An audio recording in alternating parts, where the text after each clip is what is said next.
Can we make a declaration today to start the show? Can we do as minimal TMZ Titans talk as humanly possible today? Because it's a spectacular football weekend. And at some point, much like that godforsaken football team, I would like to talk about actual football. Good morning. Welcome in on this Thursday. We're happy to have you.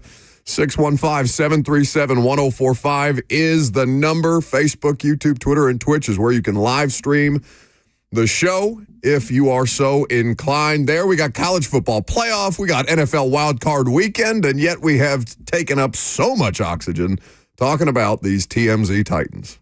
8 playoff games over the course of the next 5 days, beginning tonight. College football and NFL. Can't wait. Truly, cannot wait. So, where do you want to start? You want to start college? You want to start pro? What's the better semifinal to you? What semifinal are you more looking forward to, tonight or tomorrow? Well, personally, I would like to see Notre Dame beat Penn State. But the game on the other side of the bracket does have the bigger intrigue. The more explosive play, entertainment value, potential, right? Texas and Ohio State. What is Texas's offense actually going to look like? Is Ohio State going to continue this trend of looking like an absolute world beater that should just roll through the postseason at this point in time? Personal investment, Notre Dame, Penn State. Entertainment value, Texas and Ohio State. Is Ohio State unstoppable? No. Just ask Michigan. They look pretty unstoppable. No, I know. But, like, the thing... Okay, you're right, because to say that they are unstoppable would be foolish. They have literally been stopped. Yeah, they have been stopped. They have lost 2 games this season. But have they flipped the switch to unstoppable? Is Ohio State, post-Michigan 2024, an unstoppable football team? Because it's hard to watch what they did against Tennessee and Oregon and say that there is any team in the country that would have defeated Ohio State if they were the ones to share the field with them on those given days. What team has the secondary to limit Ohio State and their explosive ability downfield? Will Howard is another part of this that we're not talking about enough. All we keep talking about is how electric Jeremy Smith is as a freshman. Jeremiah Smith, who would be wide receiver 1 in the upcoming draft, would probably be a starter for pretty much any NFL team. Might be the first overall pick in this particular draft. But we're not talking enough about Will Howard and how efficient he's been, how mistake-free he has been, how composed he has been. Don't take that away from me. I talked about Will Howard the day after at great length. Like the day after the Tennessee game? The laser focus that man has brought. I talked about him after the Tennessee game. I talked about him after their most recent win against Oregon, because they were playing a lot of clips of him talking about the first Oregon game and how much that haunted him and all the different things that went down after the fact that he just needed to be around family afterwards, that his mother, who was on a flight from Oregon back to Pennsylvania, where they're from, changed her course to go back to Columbus to be with her son to just, give him some level of support, because obviously that's a very, very toxic fan base. That's a very, very online fan base, and they can break you. A situation like that, how old is Will Howard? 21? 22? Gotta be. 22 is probably. Been around the block, Kansas State transfer. He's been around for a little while. Oh, he's 23. Oh, my God. I forget how old college football players 23 years old, born in 2001. At this point in time, that hurts me. Mm-hmm. That's painful. That's a gut punch. Either way, we have talked about the switch that has flipped, not just with the Ohio State program, but with him specifically. So, no, I think we've paid plenty of attention to Will Howard. He's one of the biggest talking points in this playoff. And the question to me about Ohio State is that we would agree, they have found the best version of themselves, right?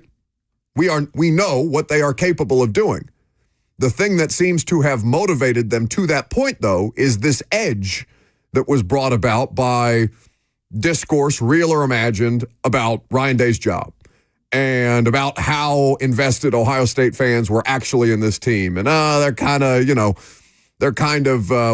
apathetic heading into the Tennessee game. Tennessee fans are taking over. It's all Vols all the way, baby. And then you get down 14-0 in the first quarter, 21-0 in the first quarter, and you're looking around and be like, oh, no, they're still really good when they just decide to let the 3 future professional wide receivers, go out and do their thing. And they got a quarterback who's locked in as he's been at any point throughout the course of this college football season.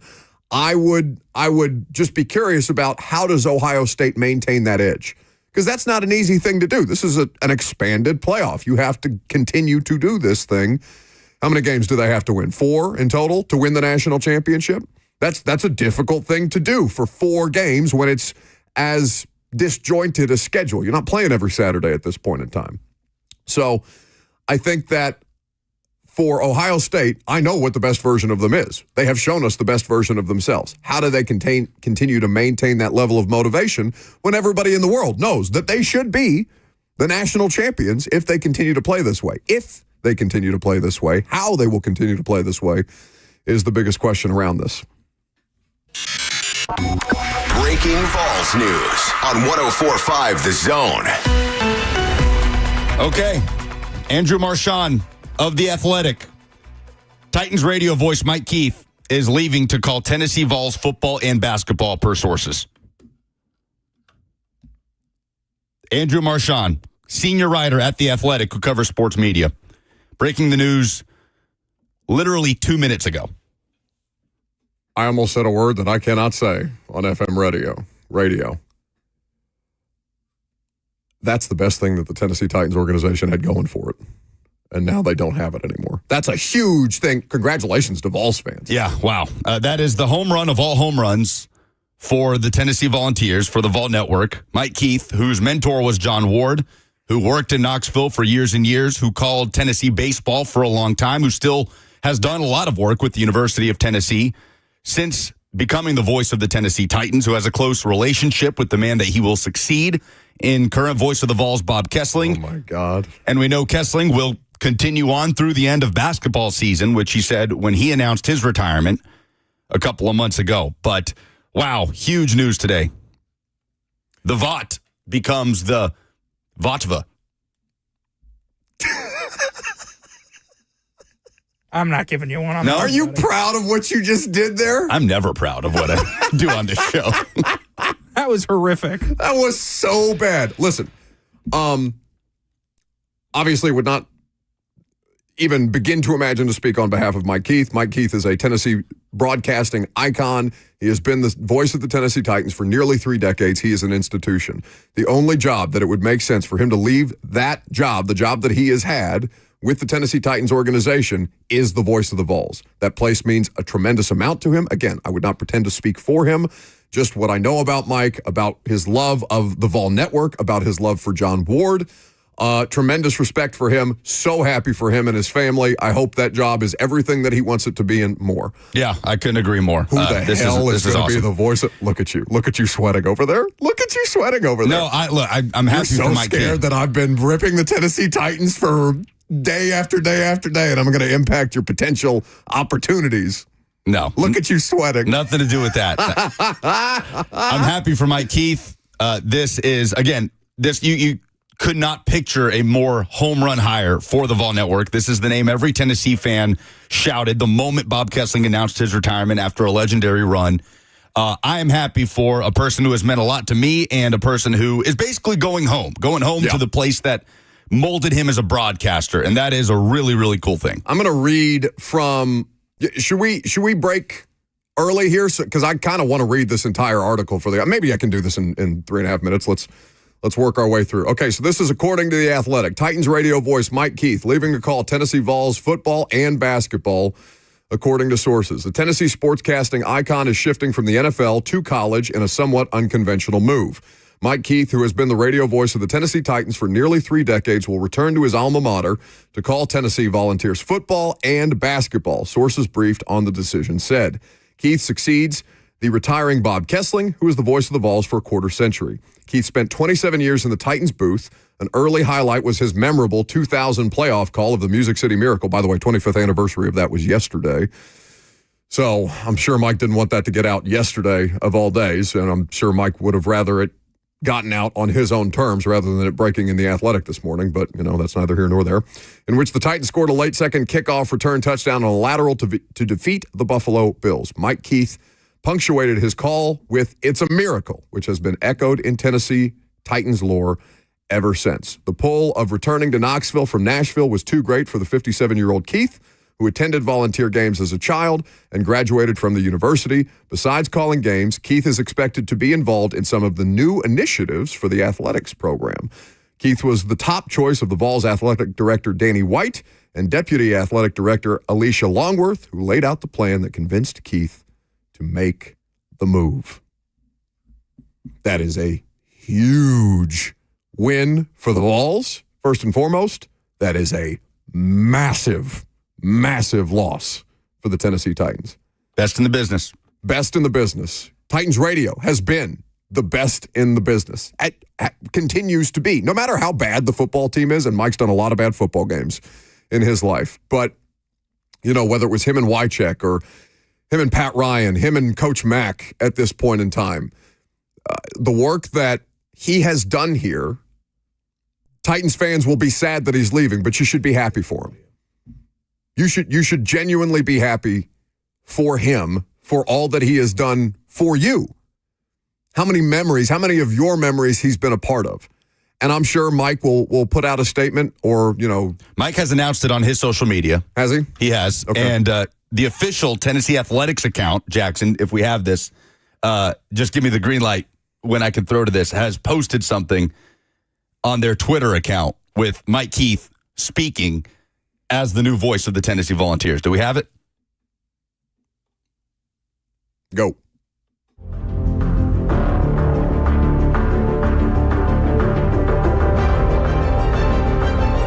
Let's pause 10 seconds for our stations. Wherever you're listening around the world, this is the Bold Effort. Get ready for the kickoff.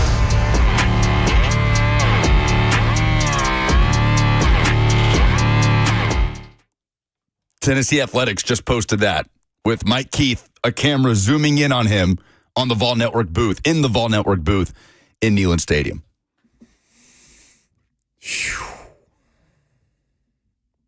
This has been a tough week for Titans fans. It's a huge week for Vols fans. Those things do not have to be mutually exclusive of one another, but there's going to be a lot of emotions caught up in Mike Keith on the heels of, again, this organization, whether or not this organization is erratic, the Titans specifically, erratic, dysfunctional, everything else that they've been called this week, the optics of everything happening around this organization are really, really tough. And I don't know, Mike, again, we talked about this when the news came out that Bob was retiring, and immediately I got way too ahead of myself and said, Mike Keith, you take that job. Having, no context, no discussions with Mike, whatever, just being like, this is the perfect job for him. This is the only job that he would leave for in any way, shape, or form. Mike Keith should take that job. And ultimately, that's the decision that he lands on. I'd love to know Titans fans' thoughts. I'd love to know Vols fans' thoughts. 615-737-1045 is the number. What is it with our show and breaking news, bud? Something about 10 a.m. Central Time on a weekday. Come on. Vrabel, Robinson, Carthon was 20 minutes before, so we didn't quite get that one. But God almighty. 615-737-1045, the number. I'm Buck Rising. It's still 1045 The Zone.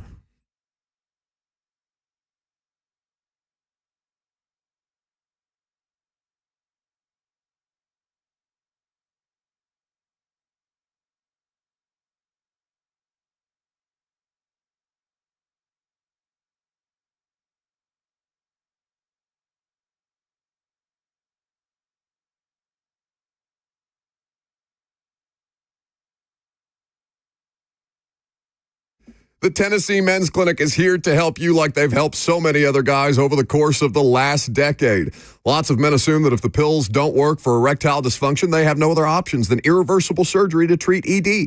And the sad reality is that if you go to a doctor to treat your ED, those may be the only protocols that they have available for you. Men, do not go through irreversible surgery to treat erectile dysfunction before you have talked to the experts at the Tennessee Men's Clinic, because they specialize in men's sexual health. It's all they do. It makes them the experts in the field. They have access to multiple protocols and options to treat your ED based on your specific needs and what's going on in your body. So don't trust your health to an online pharmacy and don't feel like you are out of options. We want you to understand all of your options when it comes to ED treatment. They have treatments at the Tennessee Men's Clinic for everything from low testosterone ED, treatments that increase size and stamina, and everything else in between. The bottom line is no one has more expertise and experience in successfully treating men's sexual health issues than the Tennessee Men's Clinic, and they are passionate about what they do. So schedule an appointment online today at TennesseeMen'sClinic.com for their Franklin or Midtown location, or call them 615-208-9090.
Miracle left in them.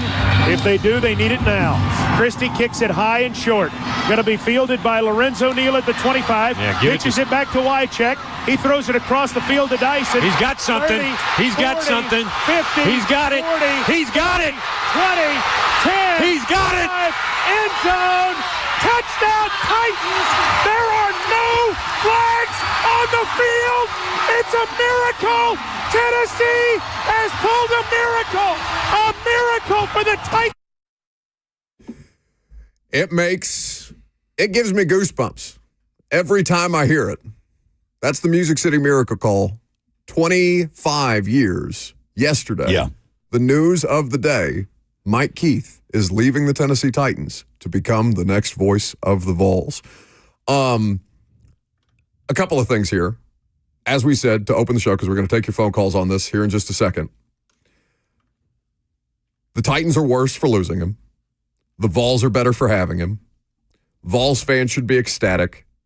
Titans fans should also be happy for Mike before, it's going to be very easy to be sad as a Titans fan and upset as a Titans fan and question a million different things about the Titans organization about this and why Mike is doing this. Don't jump to conclusions. Let him speak on his own terms whenever he decides to. I know he's put a graphic out on Twitter.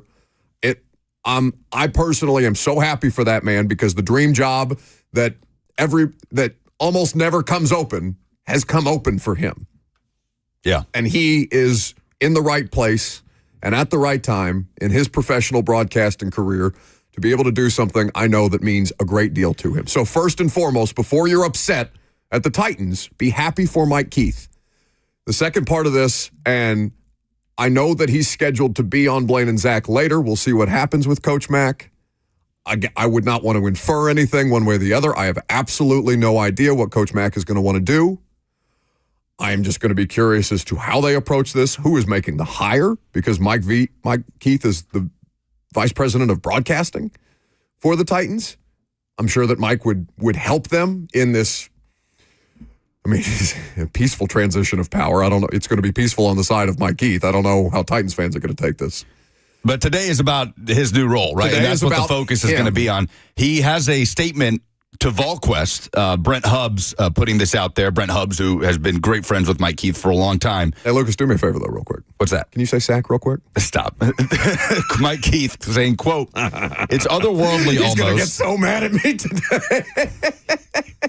Mike says to VolQuest, it's otherworldly almost to think that only 4 other people have had the job, and I respect the 4 of them so much. To be in that classification now is almost otherworldly. 615-737-1045, the number.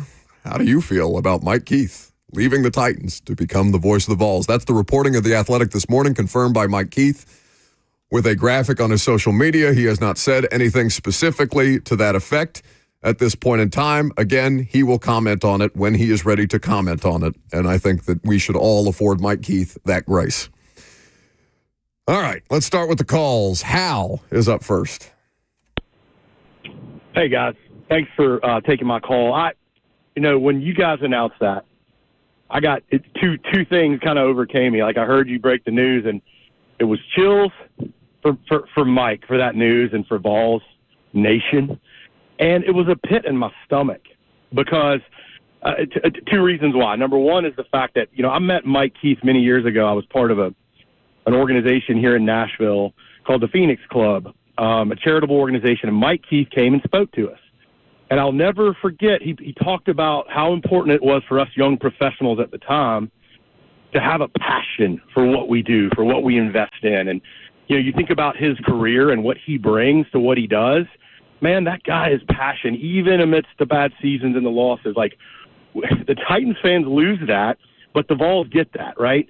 The second piece to this, and again, by the way, Mike Keith is true, man. To me, he seems just like an authentic, good person in addition to being the master of his craft. But the other piece is, as a Titans fan, I'm a unicorn here, born and raised in Nashville. I have supported the Titans tirelessly and endlessly since they came here in the late 90s. All I have as a fan is 3 things to give. I have my time, I have my money, and I have what Mike would say is the passion, right? Energy and passion. I thought at least we have Titans radio as a Titans fan base, and now we don't. And I honestly believe that I am at peace with the fact that the Titans have lost me. They don't get my time, my money, or my passion, not because those players don't deserve it, but the organization doesn't deserve it. They might be able to win it back, but with my limited time as a father of 3 kids and a husband, man, I'm out. I'm not a Sunday guy anymore. I'm transferring it to Saturday, and I'm good with it, man. I'm so happy for the Vols, and I'm happy for Mike Keith. Thanks for the call, Hal. A lot of people feel that way. The natural reaction is going to be to shout down the Tennessee Titans as an organization. Because, I mean, what else do they have? Like right now in 2020, just generally, for fans, what do they have to offer you that would make you, not feel a certain kind of way about the way that they're operating? And I'm not asking anybody to comment on this specifically beyond just me, wondering what do they offer you at this point in time? Mike Keith is an institution. He is a representative of them. He is a direct extension of them to the community, whether it be his trips to Western Kentucky, whether it be the Titans tailgate tour that they used to do across the state, whether it be, all the Rotary clubs that he speaks to and all the different galas that he hosts and all the different season ticket member events and all the different personal connection points to that organization that he alone can offer you. Taking that to Knoxville. And there's a lot of you that are Vols fans too. I would imagine the vast majority of you are also Vols fans if you are a Titans fan. Doesn't mean that those things are, 100% connected, but it's going to be, just like on the 1 year anniversary of them firing Mike Vrabel. What did we say 1 year ago today? They damn well better get it right. And then there's reason to believe that they didn't. And then they fired Rand Carthon, and we came out here and said, they damn well better get it right. And now the Mike Keith thing, you better nail this hire. And whoever, I honestly, I don't envy whoever, because I'm making jokes at Lucas's expense because I like to see him squirm and stuff like that. But truly, I do not envy whomever would step into that booth after Mike Keith. There's nobody better. Well, there's no replacing him.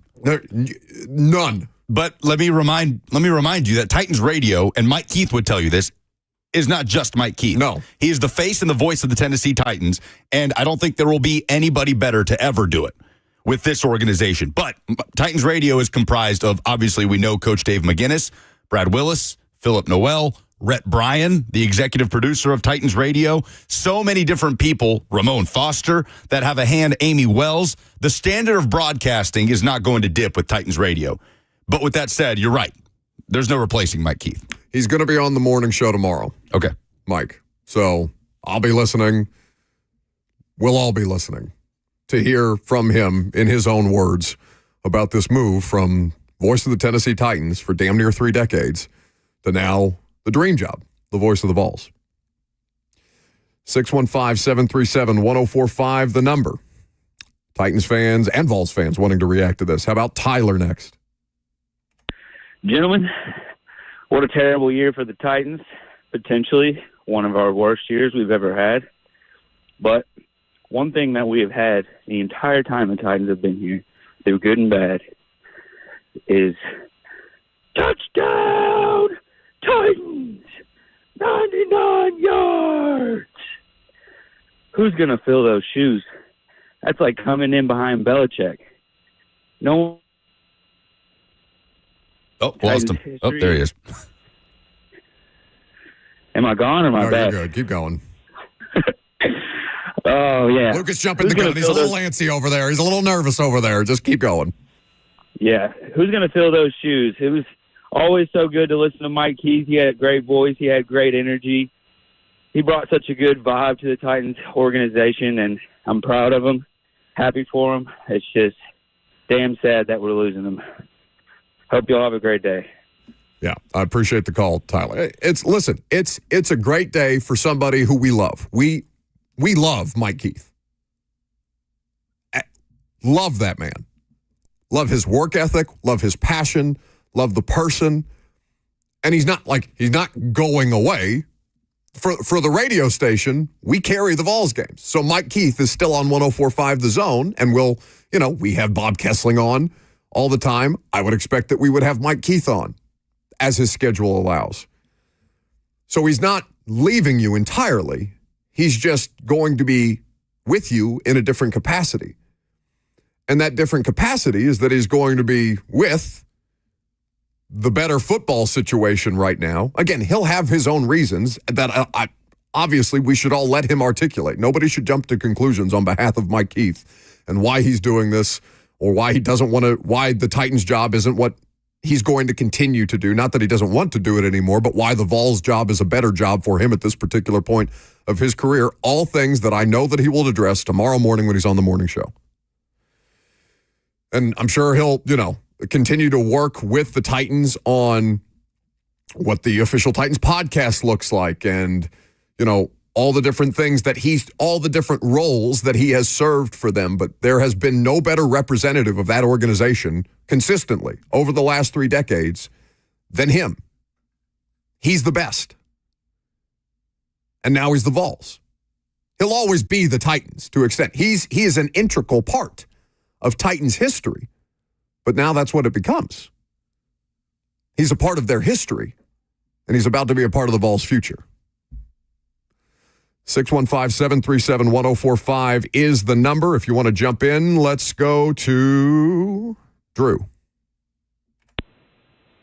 Hey, guys, you got me? We sure do.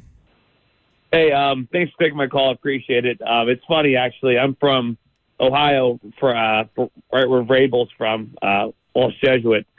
And I was with my friends last night, and we're talking about what good is there with the Titans now. We all agreed it was Mike Keith. And the next day, he steps down. It's crazy timing. But just want to see what you guys thought, one of his best calls was. And I'm sitting here thinking, and I can still remember him saying, I think it was Suck Up, the kicker was, standing on the Arrowhead at the Arrowhead. I think that was Mariota was there, 2017 maybe that time. Just one of the great guys, one of the great announcers. I'm going to hang out the list. Thanks, guys. Thanks for the call. My favorite, it's a good question. It's tough for me because I wasn't at the Music City Miracle. I wasn't covering the Tennessee Titans when they upset the Buffalo Bills in that spot. It's obviously one of the most important moments in NFL history, and Mike Keith's voice will resonate for all time as a part of that. My favorite, though, because it's a game that I covered, is Derrick Henry, 99 yards. Yeah, everybody's going to have their own. That's kind of the beauty of it, right? Different eras of the Titans, too. It's hard, though. That's a hard thing to do, to pick one. Across 27 years, how could you possibly? Because it's not just one. That's what I'm saying. He's such a huge part of what it is to be a Titans fan. He is the best thing. Ooh, is Mike Keith the best thing that the Titans have ever done? He would not say that. No, of course he wouldn't. But yeah. But I'm here to gas up my friend, yes. And I think he's the best thing that the Titans have ever done as an organization.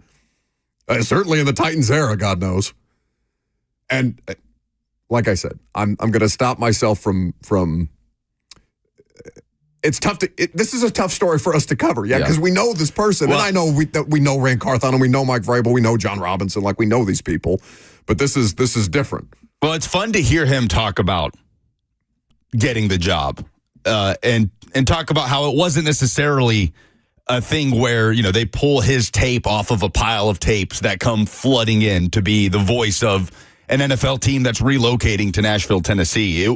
It was more of a marketing gig than anything. He'll tell you that. He's talked about it many, many times because he and Rhett Bryan and Larry Stone and others in the initial beginning of Titans radio had to go around to Kentucky and radio stations in Tennessee and basically explain to people what the Tennessee Titans are and why they should carry the Tennessee Titans games on their radio station. All the stories about them just driving around and until they would see a tower, a radio tower, and then just pull in and walk in and basically cold call all these radio stations to build the Titans radio network literally from scratch. It was so much deeper than just play-by-play with Mike Keith. It was literally building up Titans radio and how people viewed the Tennessee Titans and the NFL coming to Tennessee from scratch. He had as big a hand in that as anybody, and multiple people had a hand in that. So that is such a unique thing, right? For that specific circumstance. Franchise relocates to a state that has never had NFL football, and to just have a blank slate that way.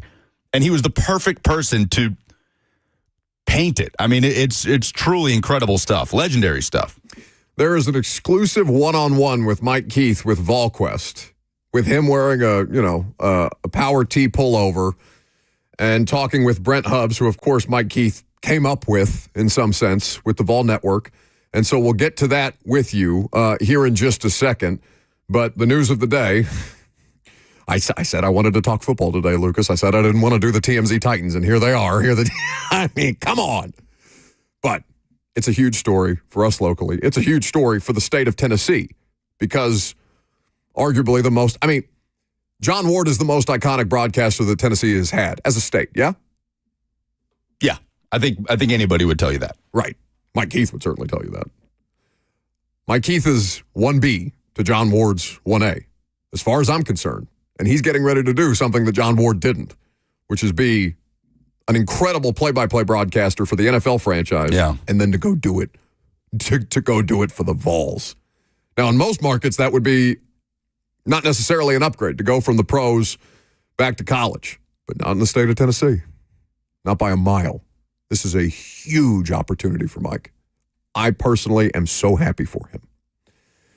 More of your phone calls on this coming up next. We are also going to do a one-year montage for where the Titans have gone since basically John Robinson's firing on the day a year ago removed from Mike Vrabel getting fired. I don't know, Jackson, you were very excited about this. How do you want to do this?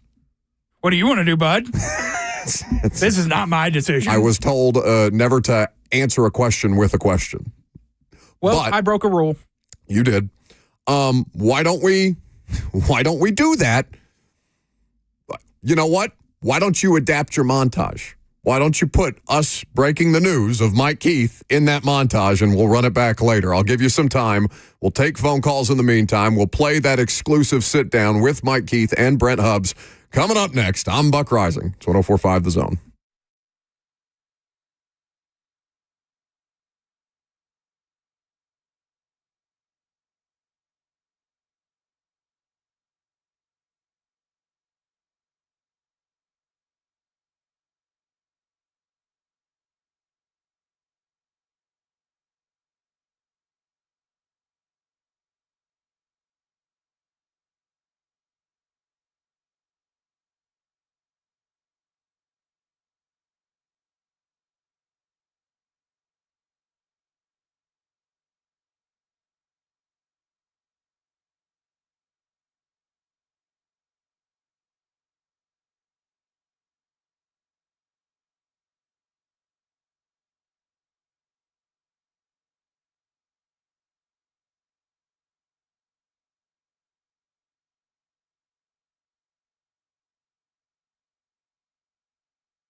Mariota takes the snap.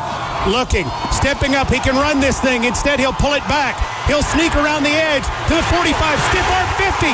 45 and down. My goodness, the young maestro is special. What heart. What courage. As he's actually giving it back to the Jags a little bit with a stiff arm. Saying, I'm not going to quit. I'm going to the postseason. God, that breaks my heart. We're not going to get to hear Mike Keith doing the call on the Tennessee Titans game anymore.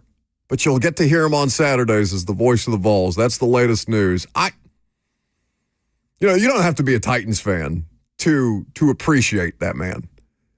To appreciate the work, the care, the prep, the passion. How much he loves it, how much he has loved it, and how much I'm sure he'll still continue to love the Titans organization, even as he goes on to be the voice of the Vols, was broken by Andrew Marchand of The Athletic today, confirmed by Mike Keith on his own social media channels, and there's an exclusive sit-down with Brent Hubbs of the Vol Network and VolQuest that you will hear momentarily. But that breaks my heart for Titans fans, man. That's tough. That's the most consistent thing they've ever done as a franchise. Whether or not it's the best thing they've ever done as a franchise, as I pondered in the last segment, it's certainly the most consistent thing they've ever done as a franchise. Consistently great. Consistently excellent. There is something poetic about it coming the day after that 25th anniversary of the Music City Miracle. I'm sure they were doing everything in their power to keep it from popping up yesterday. That would have been tough optically. Well, and I saw Mike posting. He did a really cool sit down with Kevin Dyson. Yeah. Detailing, remembering that play. Somebody let Tay Martin know that his first career NFL catch was Mike Keith's last Titans touchdown. Wow. All right. Do you want to hear this? You ready for this exclusive sit-down, Jackson, with Brent Hubbs of VolQuest? While Jackson cues that up, I will take a phone call in the meantime. 615-737-1045. Mike Keith, former voice of the Titans, now the voice of the Vols. Let's go to Zach quickly. Hi.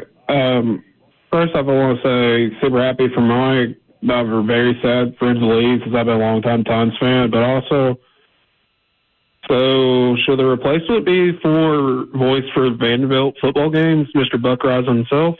That's all. Bye. The former PA voice of the Vanderbilt press box. PA, yeah, press box PA. Press box PA. That's very important. Very important distinction. I remember that's damn near 10 years ago I was doing that when I was broke and starving out of college. No.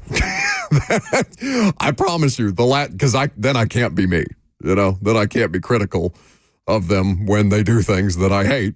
You can be critical. Obviously, Mike has always kept it real. That's another thing that I've appreciated about Mike Keith. He doesn't shy away from stuff. You can ask him about the Titans and struggles and difficulties that they will have, and he will give you as forthright an answer as humanly possible, certainly more candor, I think, than most team employees. And Mike has more sway than your average team employee to speak on the state of things. But that is who you look to speak on the state of the Tennessee Titans, Mike Keith. The ability to do that without being disingenuous, it is a skill. It's a skill that he perfected in the tough times, right? In the 2014-15 times and in the 2022 to now.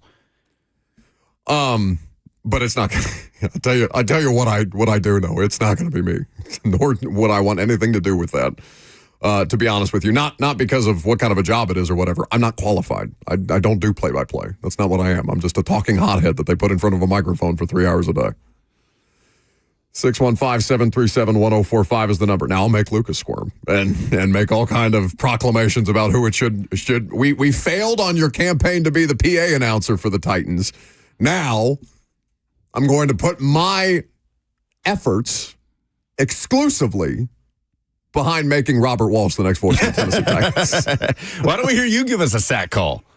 Come on. Oh, I don't even know that I can do it. Keep trying to make me do it. You first. Go ahead. No. I'm not going to do it. I want to hear you do it. You're the play-by-play guy here. Go ahead. Give it a shot. Just one time. I promise I won't do anything with it afterwards. I haven't had my pregame cough drop. All right. Let's hear from Mike Keith with Brent Hubbs in this VolQuest sit-down. with the new voice of the Vols, Mike Keith. I am Brent Hubbs, and I just got to ask you, when you hear that, what does it sound like? What does it resonate? What does it feel like when you hear that title? Wow. I mean, that's what I said when you said it. That's you're the first person that's called me that. So, I mean, it's otherworldly almost to think about that 4 people have had that before, and I respect all 4 of them so much. And to be in that classification now is just almost otherworldly. What the hell was that? That was the end of the video you sent me. That was the jarring. The teaser that they put on Twitter for the entire video. Oh, there's a larger video. Yeah. Okay. Oh, it's a 5-6 minute long video with Mike Keith. On On3 VolQuest, which is an On3 sports property. Do we have access to that? We could try to find the entire interview. You know, because I think that. It's a 30-minute. It is interview. 24 minutes. Oh wow, awesome. Is there any objections to potentially getting a hold of that and playing it in the noon hour? See what we can do. Jackson says he has a hold of it, so I'm not going to speak on behalf of Mike Keith if we have Mike Keith speaking for himself. We'll work through the logistics of that as we continue on in the show. 615-737-1045 is the number if you want to jump in. Bam is next. Boy, this has been a interesting week for Titans fans, man. Let me start off by saying I'm very happy for Mike Keith, but he's been the one thing we could rely on as a Titans fan for the last 25 years. Now, my first game as a Titans fan was the Music City Miracle. My dad took me to that game as a kid. And you were there when I took my son to go meet him last year, you know what I'm saying? So it's kind of like it's a bittersweet thing for us Titans fans. You know, I'm happy he's going to do something else. He's had to put up with this, you know, this crap for 20-something years being up and down. And I don't know, man. It's just it was like blow after blow after blow for Titans fans. You know, Lucas, maybe you should go be the new, you know, Mike Keith over there, man. Or Buck, maybe we would love to hear you on Sunday. Hell no. No. Absolutely not. You would be very entertaining, bro. You know what I'm saying? No, I would be very entertaining until I'm trashing the team on the team's broadcast. Absolutely. That's why. I mean, we could use a villain like you there, bro. It would make it. I think you and Mac would be great. But congrats to Mike Keith. It's just been a week, man. This has just been a hell of a week for us, bro. You know, talk us through it, man. Oh, no. This is why I can't be the voice of the Titans, because I can't talk you through it. I can't. Mike Keith is the only person capable of steering you through these stormy waters that are what I assume is the existence of a Tennessee Titans fan. I don't envy you all. No, I for a variety of different reasons, I can't be the person to do it. Because the difference between, and you know, not even to make this about me or anybody else, but like the difference between Mike Keith and anybody else who would take that job, unless, you know, depending on who they hire, is he's one of you. He can speak to you because he's one of you. And that is a homegrown product that is one of the most successful things anywhere in the country across the history of broadcasting. And maybe that's a little recency bias by me, but he's excellent. And I've heard other team broadcasts. They are not what Titans radio is. And to Lucas's point, Titans radio is not dissolving because Mike Keith is not there anymore.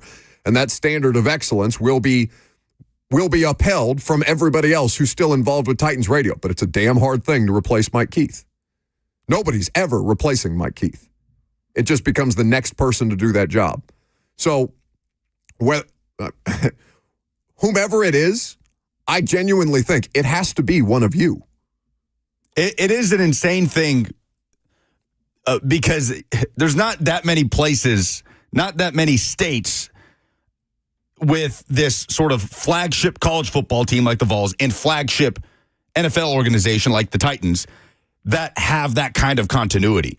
Mike Keith is the perfect person to be the voice of the Titans for over 2 decades, and he is the perfect person to be the voice of the Tennessee Volunteers. That does not happen. I mean, I'd love to know any other state or region where that is the case, where it is like somebody was born to do not one, but both of those jobs. It's so unique. He has lived in East Tennessee, in the Chattanooga area. Obviously, he is a Tennessee alum and worked there for a long time. Somebody just said Deion Sanders, new voice of the Vols. No, they said voice of the Titans. Like, well, how long till we get a Peyton Manning? Make Peyton Manning the next voice of the Titans. He's also a Nashville native. I love Peyton Manning. He went to BGA. He supports high school football in the area. He always has. There is not a person better for both jobs. Both jobs. It's incredible. No, not now, Bev. Not now. Man, truly, I have no idea what they do. I have no idea whose decision it's ultimately going to be. What I do know is that we're not going to have a sit down with Amy Adams Strunk because they have now to find a general manager and the voice of the Titans to do said sit down instead of her doing the press conference. Honestly, I'd like to hear her do a press conference on Mike Keith. I think Mike Keith deserves it. What are they thinking internally? I mean, I've had plenty of conversations this week to the effect of what they're thinking internally and how they're trying to hold the fort and how they're looking to be justified when they think everybody else is going to get to see what they think that they've been putting in place to make sure that this thing looks like a functional NFL organization, or at least at the bare minimum gets back to winning, even if they're not a functional NFL organization. But what on earth are people in that building thinking? I'm sure I'm going to have more phone calls to that effect later this afternoon. But I can't wait. I can't wait to hear from Mike tomorrow. I really can't. Because I know the thing about him, among many things, is he always has the proper tone for the occasion, that he goes into it with so much thought and so much care that he will, I'm sure he's going to be emotional. I'm sure he's going to make you emotional. Hell, I don't do emotions real well other than anger and, and spite. Those are my two best emotions, but it's probably going to make me emotional because I look up to him. We all do.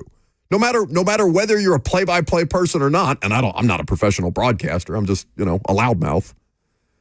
But we all look up to him because he's the standard. No matter what level of broadcasting you're in, no matter what level of line of work you're in, Mike Keith's work ethic is the standard. Man. 615-737-1045 is the number. More of your phone calls. I guess that's what we're doing the show on today. We wanted to talk about the wild card weekend of the college football playoff. We could probably still do that to some extent, but the news of the day locally is Mike Keith leaving the Titans to become the voice of the Vols. I'm Buck Rising. It's 104.5 The Zone.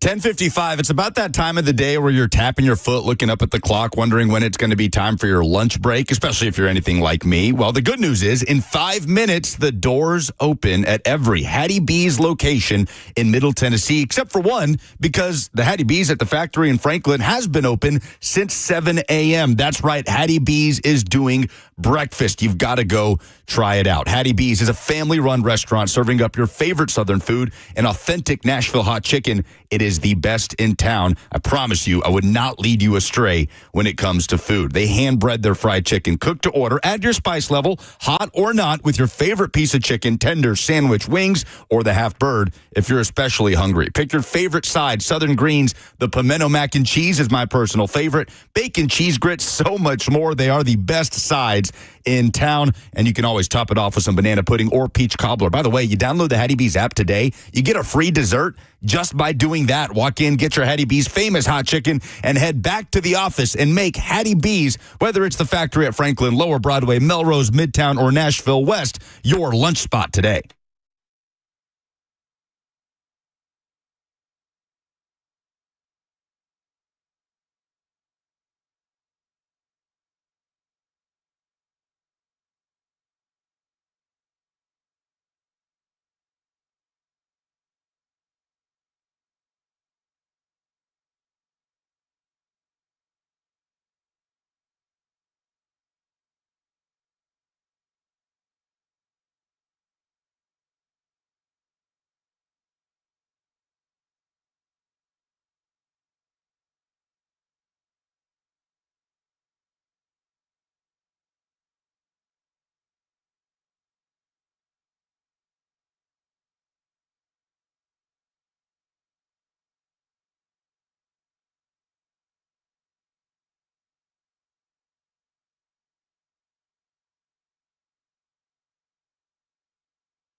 It is 11 o'clock. Good morning from the 104.5 The Zone Studios. I'm Lucas Panzica. The breaking news of the day: after 27 seasons in the radio booth, voice of the Tennessee Titans, Mike Keith, has made it official. He is the next voice of the Tennessee Volunteers, succeeding Bob Kessling, who is retiring after being the voice of the Vols for 25 years. And it comes one day after the 25th anniversary of the Music City Miracle. In Titans football news, the Titans have begun the search for a new GM after firing Rand Carthon on Tuesday. Chiefs assistant GM Mike Borgonzi, former Falcons GM Thomas Dimitrov, and Bills director of player personnel Terrence Gray are among the names that they have requested to interview. President of football operations Chad Brinker is leading the search and will have final say on the roster. For all your foundation repairs and waterproofing needs, visit USSTN.com.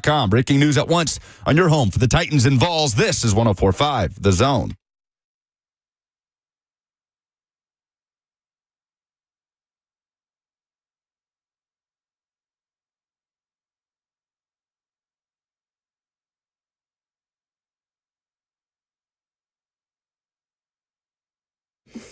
News of the day: Mike Keith leaving the Tennessee Titans to become the voice of the Vols. He has an exclusive sit-down with VolQuest that is available in about 24 minutes.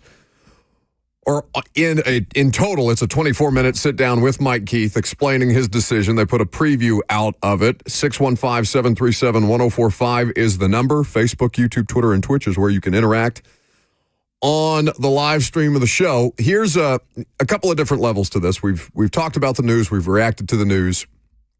We have both offline and online talked about we have no idea what comes next. We have no idea who even makes the hire for that job, with Mike Keith being the vice president over broadcasting for the team. I would assume that Mike would at least lend them his insights and his credibility to helping them find the next person. But again, I'll let Mike Keith speak on those things, answer those questions when he makes an appearance on the morning show tomorrow.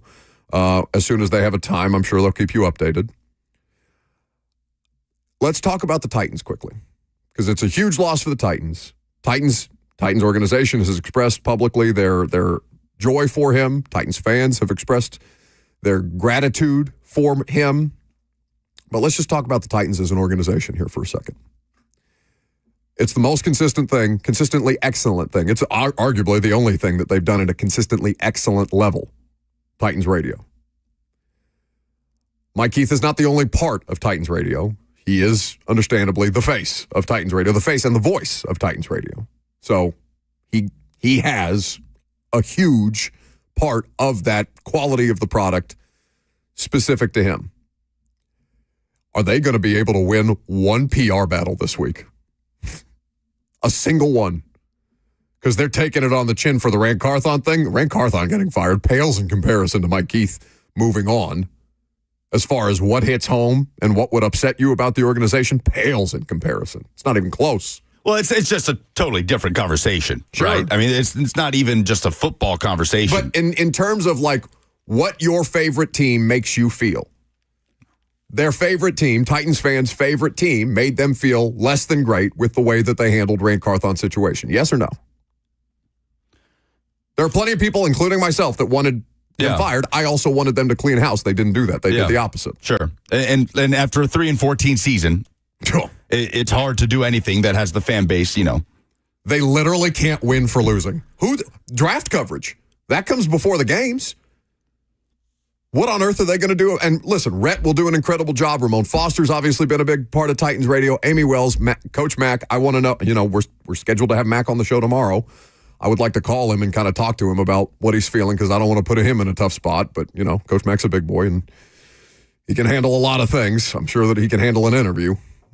But it's tough. It's tough. And obviously Mack will have known, so this will not shock him, and he will have been prepared for this moment. But optically, man, what can the Titans, is there anything that the Titans organization can do to make their fan base feel better between now and when they start playing games again? Because there's no guarantee that the fan base feels better when they start playing games again, because I don't know how good this football team is going to be. Well, look, that is an easy thing to say. And in a sense, you're right. The only thing that brings back that abundance of hope and positivity is wins on the football field. But they do have the number 1 overall pick. With the draft comes hope. With a new quarterback comes hope and excitement. And that is going to happen. Yeah. Like, it's easy to sit here and say there's nothing they can do. That's just not factual. There's a lot that they can do. They're going to hire a general manager to work under Chad Brinker. They're going to go about this draft however they're going to go about it, whether it is drafting a quarterback with the number 1 overall pick, trading back for more picks to address multiple roster needs, getting a veteran quarterback. Whatever they do this offseason is going to foster excitement for the 2025 season. That's just how this works. That's what offseasons are for. So it is, I get why it's easy to say that there's just no shining light and this fan base is going to be miserable until the day they kick off in week 1, but I just don't think that's the case. Sure, but aren't they doing as difficult a job as humanly possible to allow Titans fans to have that hope? They didn't even get 24 hours of the joy of the number 1 overall pick. As it finally worth. I mean, was it all worth it? 3-14. Was it all worth it? The misery of what that season has been. The last week number 1 overall pick, and then there's this nonsense about the general manager thing. The last week has been miserable for Titans fans. The last 3-4 months have been miserable for Titans fans. 2.5 years, 3 years. But as the dust settles on that, you talk about moving forward and what's next. And fans want to move on to what is next. Sure, but this is a hard thing. I don't think fans want to move on to what's next as far as the football organization, and that's what matters the most. But this is a hard thing to just say, okay, move on to what's next. Because what's next, you can't replace Mike Keith. You can do that job, and that visceral nature will fade, whomever does that job following Mike Keith. But you can't replace him. That's the bigger source of feel-good that they have, is that day in, day out, week in, week out, Sunday in and Sunday out, they know that they can rely on Mike Keith when they don't know that they can rely on anything else to do with that damn organization. So I acknowledge what you're saying is completely true. The hope of the number 1 overall pick and the draft process and getting ready for another football season, at the end of the day, that matters more than all the ancillary stuff. But this is a really, really tough way to allow Titans fans to just have some level of peace. More than anything, not even just hope, but just give us a breather. You know, I'm sure if that's what's being said if you're a Titans fan. Just give us a breather. And, there will be months to go and general manager interviews and hirings to come. And I don't know who they hire first, a general manager or a voice of the Titans. I have no idea. But that's what they're up against. 615-737-1045 is the number. Austin is next. Buck, I think I got this. Shador in the gun.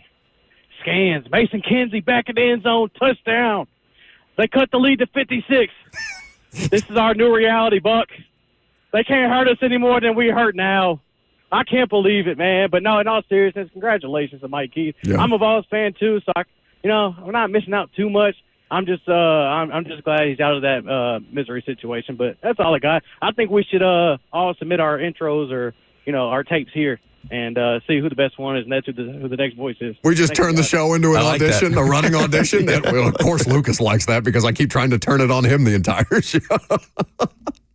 Just trying to hide in his jacket. I do feel bad for you today because I'm going to make your life a living hell until they hire a new voice of the Titans. Look, the voice of the Tennessee Titans is a dream job for any broadcaster in the state of Tennessee. Mm-hmm. Like, I'm not going to ignore that fact. Go ahead, since we're going to turn it into an audition for the rest of it. This is your chance. You got a microphone in front of your face. Go ahead.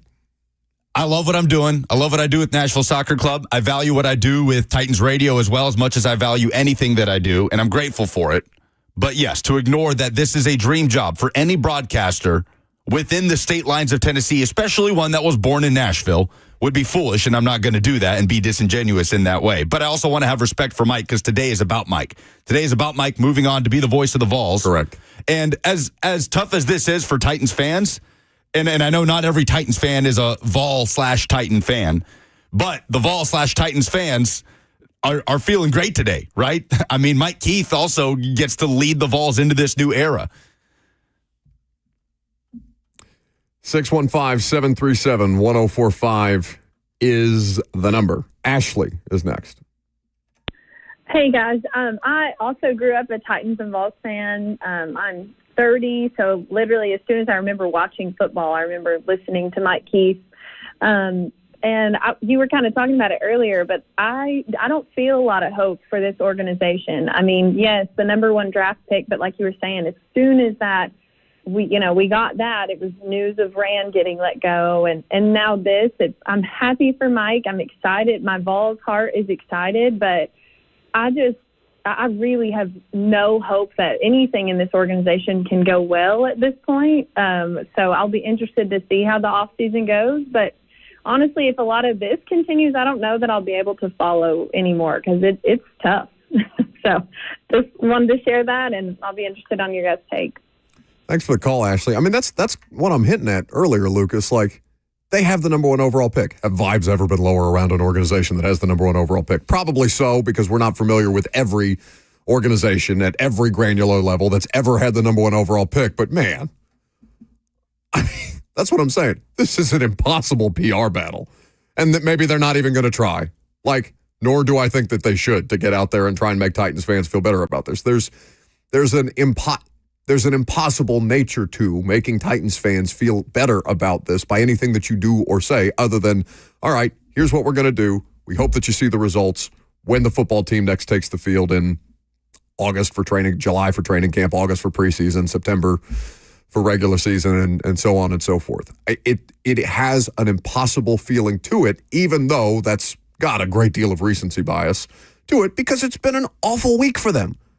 An awful week for them. And it's been an awful week for the Titans organization, even though, they'll talk to you about the vision and this is how we're moving forward and we're aligned on all this stuff, even though there's infighting in the building on that level of alignment and all the different things that an organization will try to say. I couldn't, not even that I could be less interested in hearing what they have to say on all of this at this particular point in time. I just don't know that they can say anything that would help them. All the organization can do and is going to do is move forward into the offseason, is make a general manager hire and go about attacking this roster and building out this roster.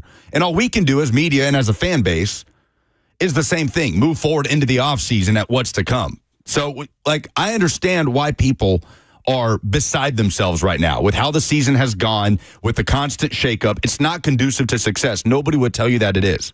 But all that can be done from here on out is moving forward, making the next hire at the general manager position, from a football standpoint, and then just continuing on building the roster with all the resources that you have to build the roster, all the resources that make this an attractive place for a general manager, even though you don't have that final say. But there is something to jumping up to that level. Are the Titans going to get a general manager that could have final say elsewhere and is between one or two jobs? Maybe not. But to act like this is a job that everybody's going to dismiss with the number one overall pick and the amount of money they have to spend, and, oh, by the way, the raise, right, and all the other things that will come with ascending in an organization, to go from assistant GM of one organization to GM in another, is a step up. It is. And it's an attractive thing to be able to attack. It's a clean slate, so to speak, in terms of what they can do with this roster. So all we can do is move forward here. We can keep beating the dead horse and dwelling on it, and it sucks. I know it does. But all we can do is keep moving. Well, no, that's what today, listen, it's just a brief detour into, hey, this sucks. Today is about Mike Keith, but it is worth, Lucas, it would be ignorant to sit here and not acknowledge that this is a bad vibe around them, top to bottom, no matter how long it lasts, whether it be fleeting or long term. It is impossible to ignore that. Of course. And then we get back to the praise of Mike Keith and the future of the Vol Network. And, obviously we can't comment on, well, it's not that we can't comment. We are going to comment. We have 2.5 hours left to comment today, or an hour and a half left to comment today on this situation. But we won't know what they're going to do until they tell us what they're going to do and what that process is. This going to be more scrutinized than the general manager hire? There's some reason to believe. Yeah. So, would you tell me if you were going to take this job? There's no way you would. I don't tell you anything. I would exclusively report that you've updated your LinkedIn profile, though. You're the worst. Breaking news. Lucas, what is that email you've drafted on your computer? At least wait till the body is cold, damn it, Lucas. Contrary to popular belief, I do enjoy working on this show. No, I don't. That's a lie. He'd leave our asses so fast. So fast. 615-737-1045 is the number. More of your phone calls. The news of the day. Mike Keith leaving the Titans to become the voice of the Vols. I'm Buck Rising. It's 1045 The Zone.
out of the hold of Dustin Colquitt. Snap. Set. Block. Block. It's been picked up by Sims. It's blocked by Kalu. Joshua Kalu. Joshua Kalu. Brought back off injured reserve 8 days ago. Joshua Kalu has won it for the Titans. One of the greatest, most exciting games we've ever had at Nissan Stadium. That was Mike Keith on the call. Josh Kalu blocking a Harrison Butker 52-yard game-tying field goal attempt for the Titans to go on to win 35-32 against the Kansas City Chiefs. That was in 2019. What a game that was. That was such a fun game. Adam Humphries, game-winning touchdown there at the end with seconds on the clock. Chiefs got into field goal range. Man. I'm watching the replay of it right now on the Titans website, and they all dogpile Kalu. It's mustached Vrabel. It's Roger Saffold. It's A.J. Brown. It's just... Again, I'm going to try to do this without taking a swipe at the Titans every time I talk about it, but how different do things feel these days than they did not that long ago? That game had everything. Everything. Had the Rashaan Evans scoop and score that had a trademark Derrick Henry long touchdown run, and then, of course, the Tannehill laser to Humphries for the game winner and the field goal block to boot. What a time to be alive that was. So, how do we advance the conversation around Mike Keith here? Because that's what anybody's going to want to talk about all day long, and we've got an hour and a half of show left to do it. So, for Titans fans, what are you looking for from the next voice of the Titans? Because I know I'm seeing, Lucas is going to get a lot of love today, deservedly so. Lucas is, I don't like to say nice things about Lucas because, again, this is just all his Game of Thrones style plan to climb to the very, very top of his respective profession. He started with us, Jackson, but now we're not good enough. Now he's coming for Mike Keith. Stop. Shameful, truly shameful. Stop. How did you not know that I was going to do this all day? No, I'm going to do this until they get a replacement. Yeah, this breaking literally in the first segment of the show might have been the worst thing to happen to me. Just for how you were going to handle it. Lucas, that resume looks very tidy. I am. Because now anything that Lucas does as far as hey, here's my play-by-play reel after the fact, it's just going to look so bad. But I love that. Truly, what do you want out of the next voice of the Titans? For you, because Mike Keith did so many things beyond just calling your games. That is a percentage of Mike Keith's job. That's the definition of the job. He's the voice of the Titans. But voice of the Titans extends to so many different areas of that. What qualities are you looking for? Are there any play-by-play people that you like out there right now that you think would consider this job? I see people in the chat talking about Jim Nantz lives here now. Let's get him. Okay. That would be something, huh? Jim Nantz doing okay right now. I don't know that your job is attractive enough to get him out of the number one booth for CBS, but you're seeing players, current and former, tweeting about this. Kevin Byard, who points out that Mike Keith coined the phrase "Mayor of Murfreesboro," that nickname. Keith Bullock, who makes a great point, saying, "I'm sure Mike Keith's replacement will be great. Unfortunately, they will not have the almanac level of Titans history knowledge that Mike possesses." And it's true. Mike, like Keith says, has literally made the call for every single Titans player that has ever taken the field, ever. He can tell you, he could probably name the practice squad from the 2004 roster. He can go back to 1978 on a play that happened that reminds him of something that took place in an Oilers game or a Cowboys game in 1984. That type of stuff can't be replaced. And the fact that he's going to be able to carry that over to the Vols as well is a special thing, too. So since Lucas won't do this for us, won't audition for us live on air, do we have an audition tape back there, Jackson? Headed on to Pico. Here's Fafa Pico, Nashville, 3-on-3. Pico right side of the box, cuts it back. Pico on his left foot. Strike! Pico kills it off! Delirium! He's so mad at us. I'd like to see myself out. Shout out Fafa Pico. Yeah. On that Nashville SC run to the League's Cup final. I don't know how you make delirium. It's just what came to mind. Place was rocking. He hates us so much right now. I don't know. Oh, yeah, we're having a meeting with HR after this. 100%. Well, that's because he's going to just because he's going to knife us after the show. At this point in time, that was Jackson's idea, by the way. You start with him. Oh, it could have been either one of you. All I have to do is be faster than Jackson, and I feel pretty good about that. Oh, no, I'm tackling you to the ground, buddy. Also, you're in the same room with him. God. By the way, Nashville SC has their first press conference of 2025 this coming Sunday. Nice pivot by you. Nice pivot. Looking forward to the upcoming soccer season. Well done.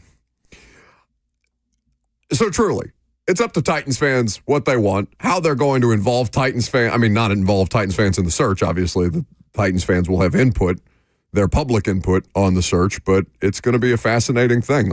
Truly, there's only so many people here locally that would be qualified to do that job.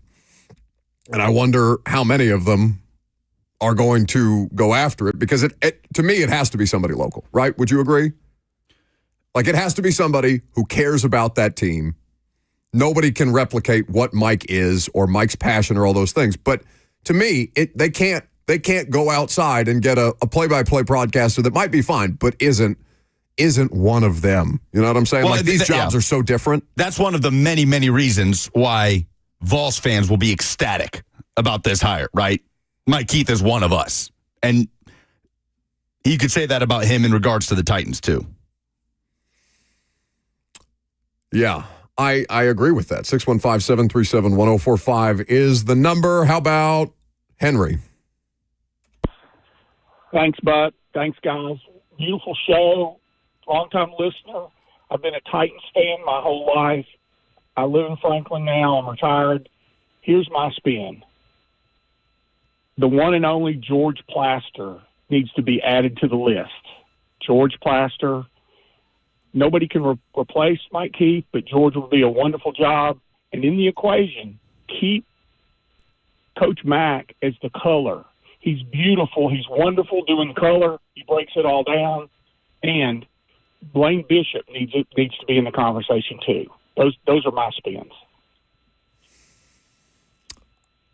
George Plaster. Thanks for the call. I love when people fire up hot boards for. This is going to be so much fun for everybody but you. no, but I do generally. I like Tennessee fans talked about the replacement for Bob Kessling as though it was a coaching search, right? Like, all right, here's the best case scenario, which obviously was Mike Keith, and then here's kind of the second tier of who we might want. I love when fan bases get so involved with non-football positions to fire up the hot boards as though it is a football position. Lucas, could you say it's going to be delirium? Words can't describe how I feel about you right now, Jackson. Very fair, very fair. You are so lucky that I don't have a soundboard in here. I'd be pressing it every 5 seconds. Oh, please. You wouldn't know how to work it. That's true. Chandler is next. Hey, Chandler. Hey, guys. Thanks for taking the call. I just wanted to touch base on the Mike Keith thing. I mean, I'm glad for him as a Vols fan. It's exciting on this side of it. As a Titans fan, it's terrible, and it goes back to kind of what Keith Bullock was talking about. You're not going to find a guy who has the history that he does, and he'll be able to relate things the way Mike Keith did. He did a tremendous job, and I just think the franchising it's in serious trouble right now. It's scary as a fan. It's very scary. Seen on Twitter yesterday, John Albertson, security director, was released from his duties. He posted a thing about respect last night on Facebook. It just makes you wonder what's going inside of that organization for division like this. There's just no class left in that organization, I'm afraid. Well, listen, here's what I'll tell you, Chandler, because I would argue I'm as critical about the Tennessee Titans as anybody. There are good people that work in that building. There are plenty of good people. There are bad people that work in that building. There's good people that work in that building, just like any office place, right? Any company, anything. There are good people that exist in that building. There is also a fractured environment that exists in that building on a variety of different fronts that's going to have to be worked through. And the thing that's going to make people question things about the Tennessee Titans more than anything is not the firing of Ran Carthon. It's going to be Mike Keith leaving. What I would tell you to do, or what I would ask you to do, it's not my place to tell you what to do, even though I like to do it from time to time. Don't jump to conclusions on behalf of Mike Keith. The only thing that we know about Mike Keith is this is a dream job. He loves that university. He loves the Tennessee Titans organization. I don't think that love is diminished just because his dream job came open and this presented a pretty seamless opportunity for him to go be a part. Think about Mike Keith calling college football playoff games. I can't wait. Can't wait to see what he does, to hear what he does. But don't make assumptions on behalf of Mike. I think that's the most fair thing that you could do, if not for the Titans, because, they don't deserve the benefit of the doubt on anything.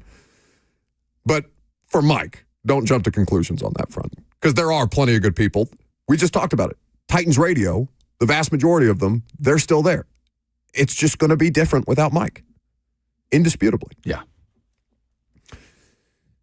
How about Jason next? Hey, guys. I'm just going to weigh in real quick. I agree with most Titans Vols fans. I'm very sad. It's bittersweet to see him go. I have a lot of great memories of Mike.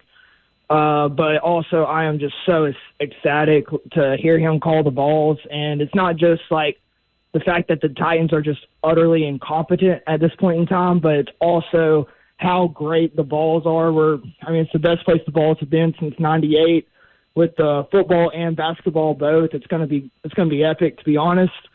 Real quick, you had a caller earlier ask what your favorite Mike Keith moment was. Mine was, I'll never forget it. I was in the car with my parents. I don't remember where we were going, but it was 2006. The AFC South was running through Peyton Manning. The Colts went on to win the Super Bowl. But in December of 2006, Rob Baronis hit that 60-yard field goal. And I'll just never forget being in the car and hearing Mike Keith do that call. I'm not going to try to repeat it because nobody can match his enthusiasm on a win like that. But anyways, I just wanted to call and weigh in. I appreciate it. Thanks. Thanks for the call. Everybody's going to have Mike Keith's favorite calls. And again, like Lucas said, everybody's going to have a different one. Mine is going to be different than Lucas's, and Lucas's is going to be different from Jackson's, and maybe we have a couple that we like that also crossed over. There's so many of them. It's 27 years. 27 years of him doing this. What else do you want to talk about today? I don't know what else to do with the show. We had a whole college football playoff show planned. We had, wild card weekend preview, all manner of stuff. And I don't think I can in good conscience move it off of Mike Keith.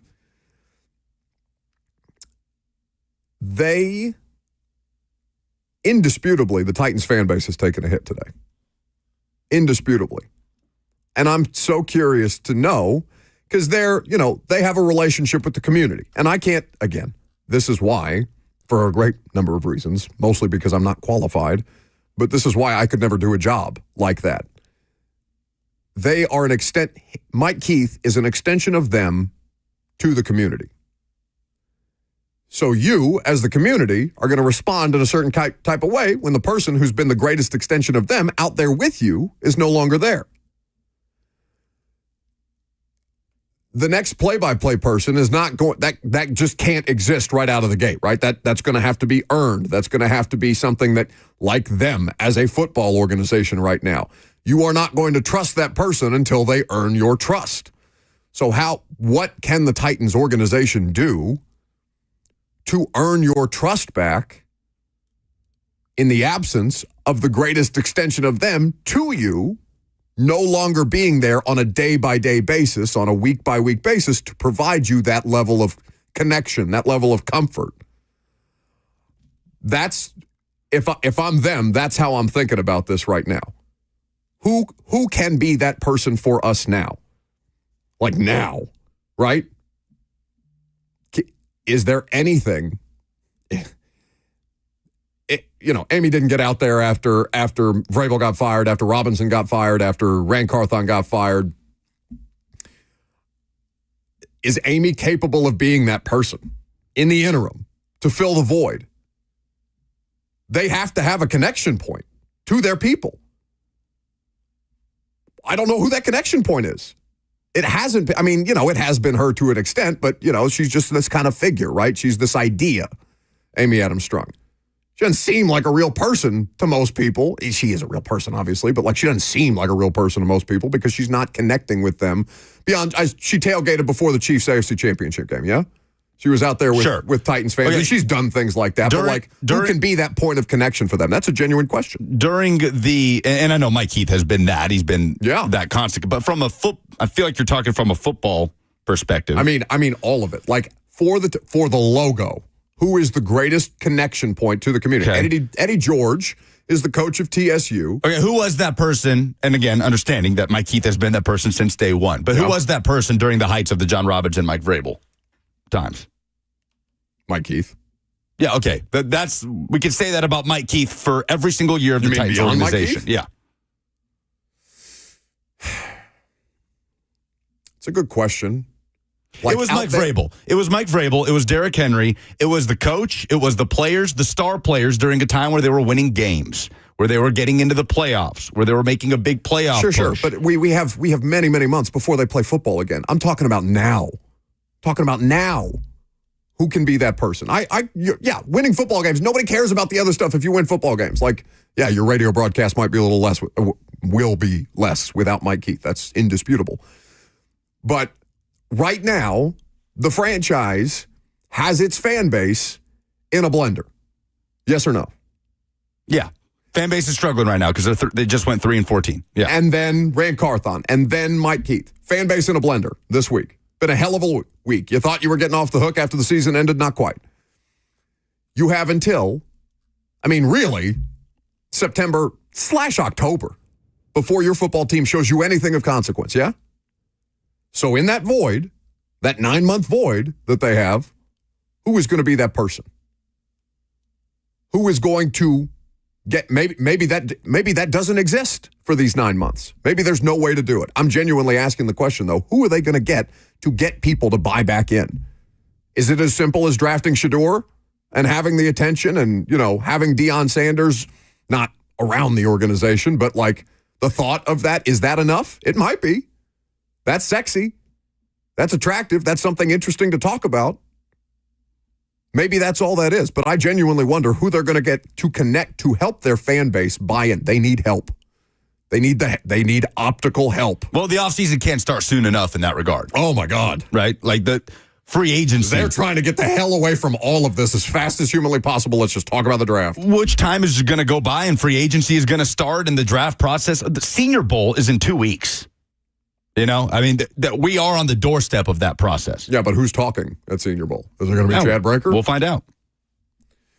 615-737-1045. More of your phone calls on the Titans and the news that Mike Heath is leaving the Titans to become the next voice of the Vols. I'm Buck Rising. It's 1045 The Zone.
With chilly winter temps starting to settle in, be sure not to leave your wealth management goals out in the cold. Call Trajan Wealth today. Trajan Wealth is there to help you through all the different questions that you might have. Will I have enough money when I retire? When should I start to draw from Social Security? If these questions keep you up at night, let me introduce you to a team that's there to keep you on the right track and guide you through it. That is Trajan Wealth. Trajan Wealth. Not just any financial firm, but your partners in securing your financial future. They're more than just a fiduciary firm. They're a family-owned, veteran-led team that puts your needs first. Let their decades of experience specializing in retirement planning and wealth management work for you. Trajan Wealth offers free consultations to help you develop your plan and your peace of mind. So call them today at 615-270-5000. That's 615-270-5000, or visit them online at TrajanWealth.com. Advisory services offered through Trajan Wealth, LLC, an SEC-registered investment advisor. This is a paid advertisement.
Looks, fires, pass batted up in the air, intercepted, and returned for a touchdown, Titans, Logan Ryan,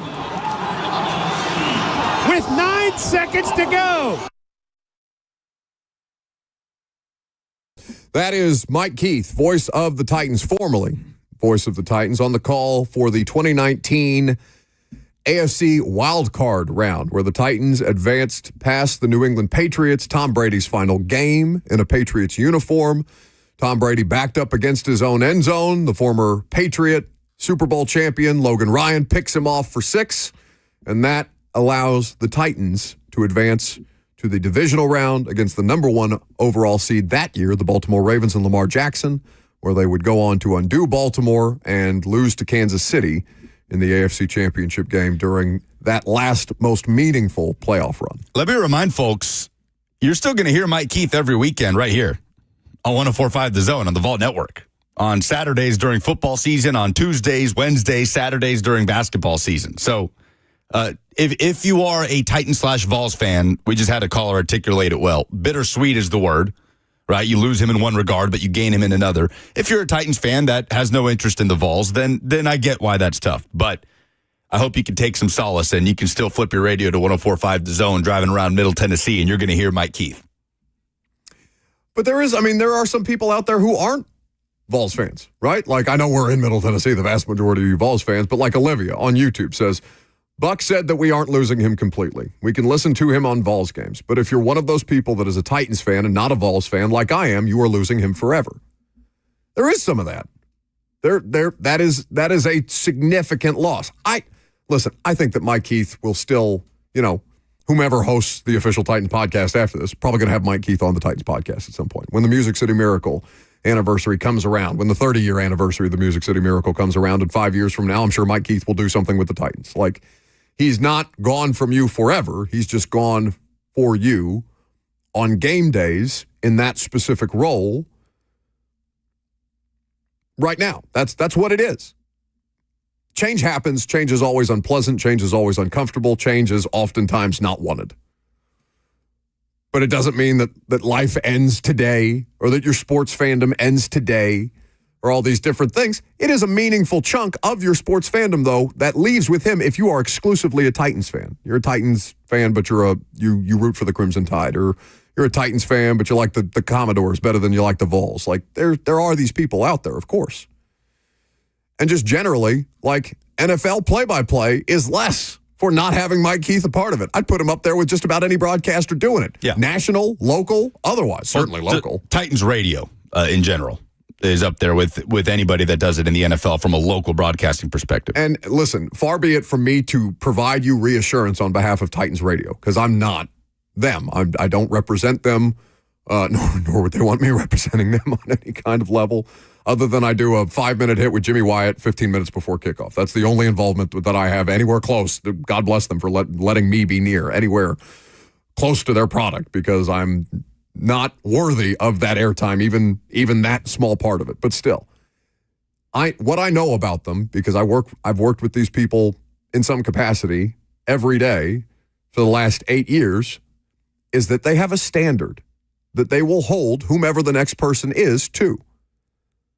That standard for Titans Radio doesn't leave just because Mike Keith is leaving. They will uphold that standard. That is the thing that I know with great confidence about Titans Radio. And I don't just say that because I work here and those are my friends, but because I know. Because objectively, as somebody who's not a Titans fan, didn't grow up in Tennessee, I know them to be the best local product going. It's in good hands. And I know the people that work at every level of that product to continue to ensure that it's excellent. I would place my trust. I told you, I don't trust the Titans to get it right until they do. But I would almost implicitly place my trust in the people who oversee Titans Radio, because they've earned it. They've upheld it. And I think you should give them that benefit of the doubt, even if you don't give the team, the organization, the benefit of the doubt. How about Freddie next?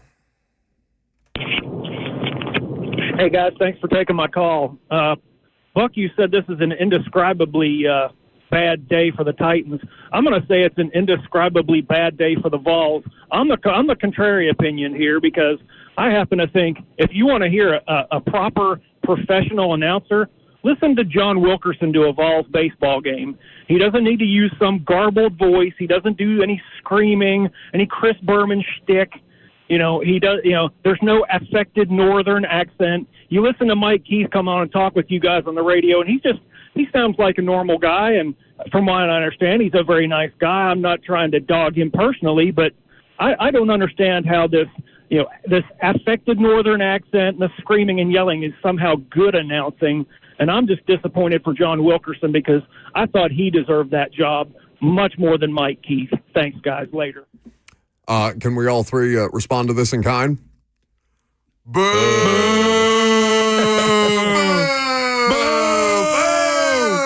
I'm not sure where you get Northern accent from someone who was born and raised in the state of Tennessee. I'm not sure where you get the qualification to judge what is good broadcasting and bad Well, I mean, you could look at me and look at a bad broadcaster. So, that's it. So yeah, you can compare me if you want to.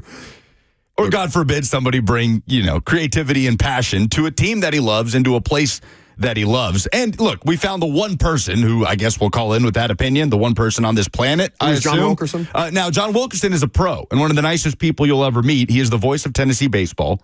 He is the studio host on the Big Orange Scoreboard for the Vol Network. And you will continue to hear John Wilkerson call Tennessee baseball games and have a presence on the Vol Network. But we found the one, I guess. We found the one person who wanted to have the contrarian opinion today. Congratulations. You get to be that guy that sucks. Boo! Boo! Boo! Boo this man. Nonsense. I mean, I appreciate him caping up for a guy that he likes, and that's fine. But also, you don't have to take out Mike Keith in the process, because everything that Mike Keith does is excellent. And here's what I'll grant him. Okay, the one grace that I will grant that person.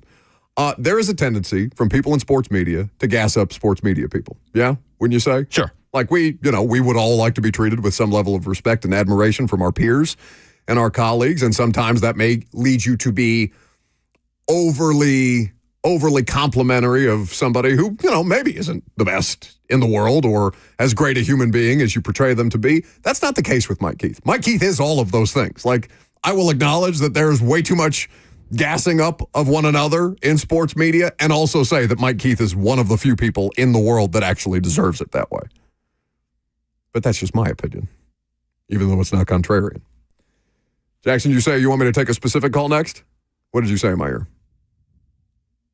I was going to play a drop, but the moment passed. Okay, very good. That proves what an ignoramus you are. Get off our show. I love doing it anyway. First Brennan. Saying the moment passed and then just throwing it in there.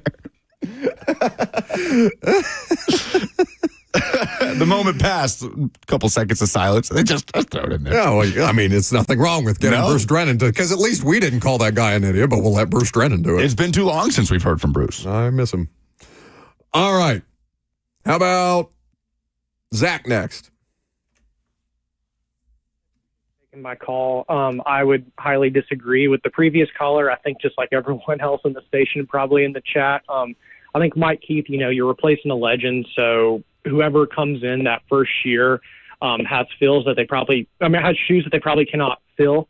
But one option I wanted to throw out there, Buck, you mentioned local ties. I personally like Willie Donick with the Preds a lot. I think he and Chris Mason do a fantastic job on the TV broadcast for Bally Sports, FanDuel Network, whatever we want to call it these days. And even though the Preds don't have a lot to cheer for like the Titans did, I do think they're very professional and they do a good job. He has the Vandy ties as a former student athlete, and I know he's got his afternoon show with D-Mace on the other station there, but it's not like he's not talking Titans every day either. And I think just local ties, and that could be one option in the future. But I know, like anyone, broadcasting is a very subjective thing, and people have different cadences and whatnot, but that's just one local option I could potentially see being considered down the road. No, I love Willie. Willie's really, really good at what he does for Bally. Certainly, I've had the opportunity to work with Willie for the first couple of years of my career before I went to A to Z and then ultimately ended up here.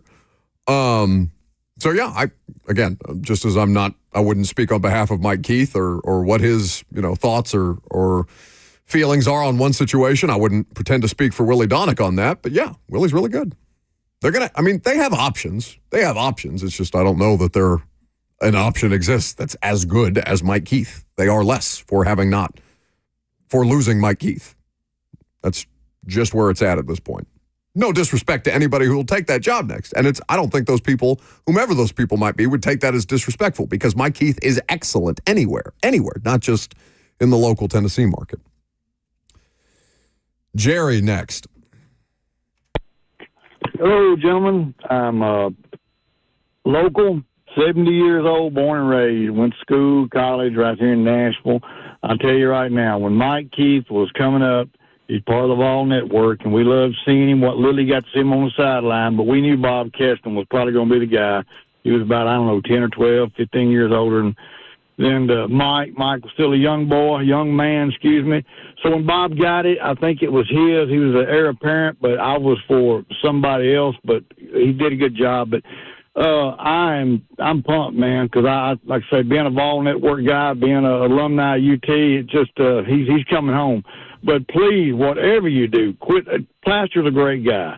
Free Willie's a good guy. They're Vandy guys. If you go back in Tennessee history, years ago, they said, give us a coach that can beat Vanderbilt. That's years ago. Well, Vandy's won quite a few here lately, too. Don't want nobody black and gold sitting in an orange booth.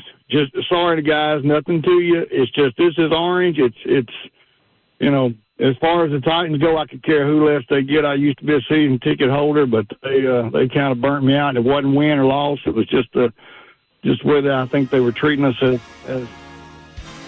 I think Jerry is confused. The last caller was suggesting those people for the voice of the Titans, not Vols. Yeah. No, this is about replacing Mike Keith, not who might get the job over Mike. I mean, it's Mike's job. Mike Keith is going to be the voice of the Vols. Thank you for the call, Jerry.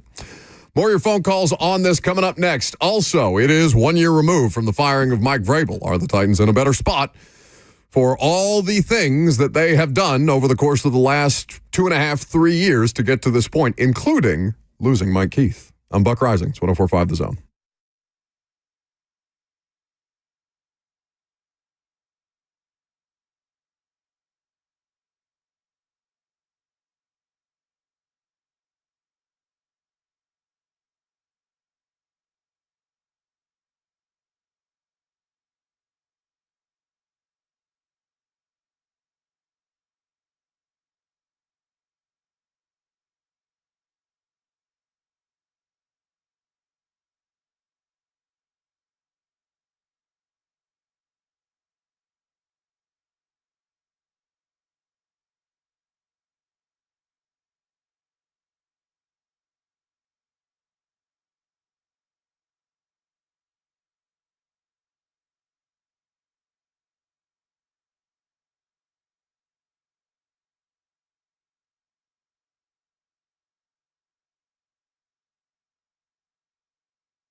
12 o'clock, good afternoon from the 104.5 The Zone studios. I'm Lucas Panzica. The breaking news of the day, the voice of the Tennessee Titans, Mike Keith, after 27 seasons in the booth, is now the voice of the Tennessee Vols. He succeeds Bob Kessling, who retires after a quarter century of calling plays for Tennessee, and it is made official. Mike Keith, the voice of the Tennessee Volunteers. The Titans have begun the search for a new general manager after firing Ran Carthon on Tuesday. Chiefs assistant GM Mike Borgonzi, former Falcons GM Thomas Dimitroff, and Bills Director of Player Personnel Terrence Gray are among the names that they have requested to interview. President of Football Operations Chad Brinker leads the search. He will have final say over the roster. College football playoff action picks up tonight, the semifinal, the Capital One Orange Bowl between Notre Dame and Penn State, kicking off at 6:30 on ESPN. For all your foundation repairs and waterproofing needs, visit USSTN.com. Breaking news at once on your home for the Titans and Vols. This is 104.5 The Zone.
Oh, yes. That's your last 3 years summed up to the theme of Curb Your Enthusiasm. John Robinson out. Toy Field 22. 22, yes, because it was in the midst of the 2022 season. Mike Vrabel out. January 23, a year ago today. Ran Carthon out. Monday. January 2024, Mike Vrabel was out. If that That's was right, a year ago today. Sorry, I'm still adjusting to the new time. We're 9 days into the new year. I'm still writing 24 on my notes. So, yes, January 24, Mike Vrabel out. A year ago today. Happened during the show. John Robinson happened during the show. Ray Carthon did not happen during the show. It happened about 20 minutes before the show started. So we missed that just slightly. But that's whose voice is that in the background saying what happened? Bryant McFadden. Yeah, he was on with remote Kayla Will. Caught a stray in the middle of that. Just the, oh. He said, oh. We all process breaking news differently. Yeah, Ran Carthon out. That's Monday. Today, Mike Keith out by choice, going on to be the next voice of the Tennessee Volunteers. So, those are all very different things for all very different reasons, but it does kind of hammer home the point. This has been a downward spiral on the football side of things for a while, brought on by a variety of different reasons, as I mentioned, and we have talked about those things at length. The Tennessee Titans have gotten progressively worse since the firing of John Robinson. That was a season that they would go on to lose 7 straight games. Then Mike Vrabel, 6-11 the following year, beats the Jags at the end because win one for the Gipper and Derrick Henry and Ryan Tannehill and Mike Vrabel on the way out the door, even though he knows he's getting fired that day. And they wait until they go through the process of however they process these things, and they end up firing him on a Tuesday as opposed to a Monday. Then you say, well, okay, Ran Carthon got the juice. Ran Carthon in control? Not so fast, my friend. Chad Brinker, Shadow GM, promoted over Ran Carthon. President of Football Operations, still here while Ran Carthon is not. And Ran Carthon doesn't have the juice. He's on the way out the door. They wait till the end of the season to fire him. They fire him on a Tuesday, as they've done so many others. And now Mike Keith, not fired, very important to note, leaving on his own terms, leaving for his dream job. No love lost for the Titans organization, just loves the Vols job as much, if not more. It's a dream opportunity for him to go and take these things. And like I said, he'll be on Ramon, Kayla, and Will tomorrow morning. You can hear him speak for it in his own words. You can watch the sit-down video that they did for 24 minutes with him on VolQuest and all these different things. But let's just take it a year removed from firing Mike Vrabel. Is the Tennessee Titans organization in a better spot today than it was 1 year ago? Obviously not. They lost half the games. But I don't think it's as cut and dry as just parceling those years as sort of their own thing, right? This all began with the downfall of the state of this roster under John Robinson. And John crashing out during COVID. Right. And that was 2020. And corresponding decisions, obviously, have layered on top of that. So those draft picks, and I know people are tired of hearing about blaming John Robinson, and they've not done enough to elevate out of the hole that he put them in. Like, both of those things can be true. But think about that wave. So they trade away A.J. Brown. Derrick Henry moves on. The Ryan Tannehill era ends in Tennessee. They were not able to replace any of that production or any of those players because John Robinson's draft picks that were brought in to be those replacements did not pan out. The vast majority of them did not pan out. The next iteration of Titans leadership brings in a quarterback that is unable to elevate them out of those roster holes. And on and on and on we go. And what you hope as a Titans fan is that the 2024 season is the culmination of that, is the bottoming out of that. As now, you hope that you've sort of hit the bottom and you're ricocheting back up with the number one pick and the money you have to spend this season. And you have to hire a GM that will set you out on the path to doing that with Chad Brinker calling the shots. This is something that's going to be fascinating because, like I said, I don't think there's a thing that they could do to win a PR battle today. That was going to be a tough sell for them after the Rand thing, even though the vast majority of people, I shouldn't say that. I don't know that the vast majority of people wanted Rand Carthon out, but I know there was a percentage of the fan base that were fine with it.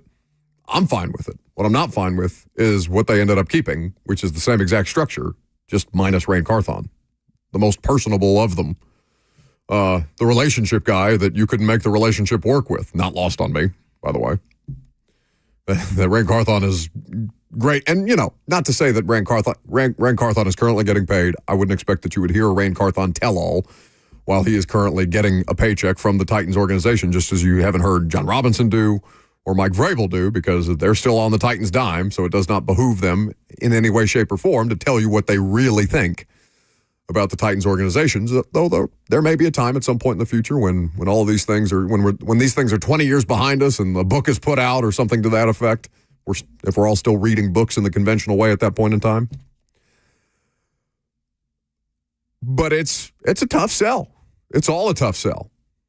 And frankly, I think that one of the wisest things that they could do is just to stop selling.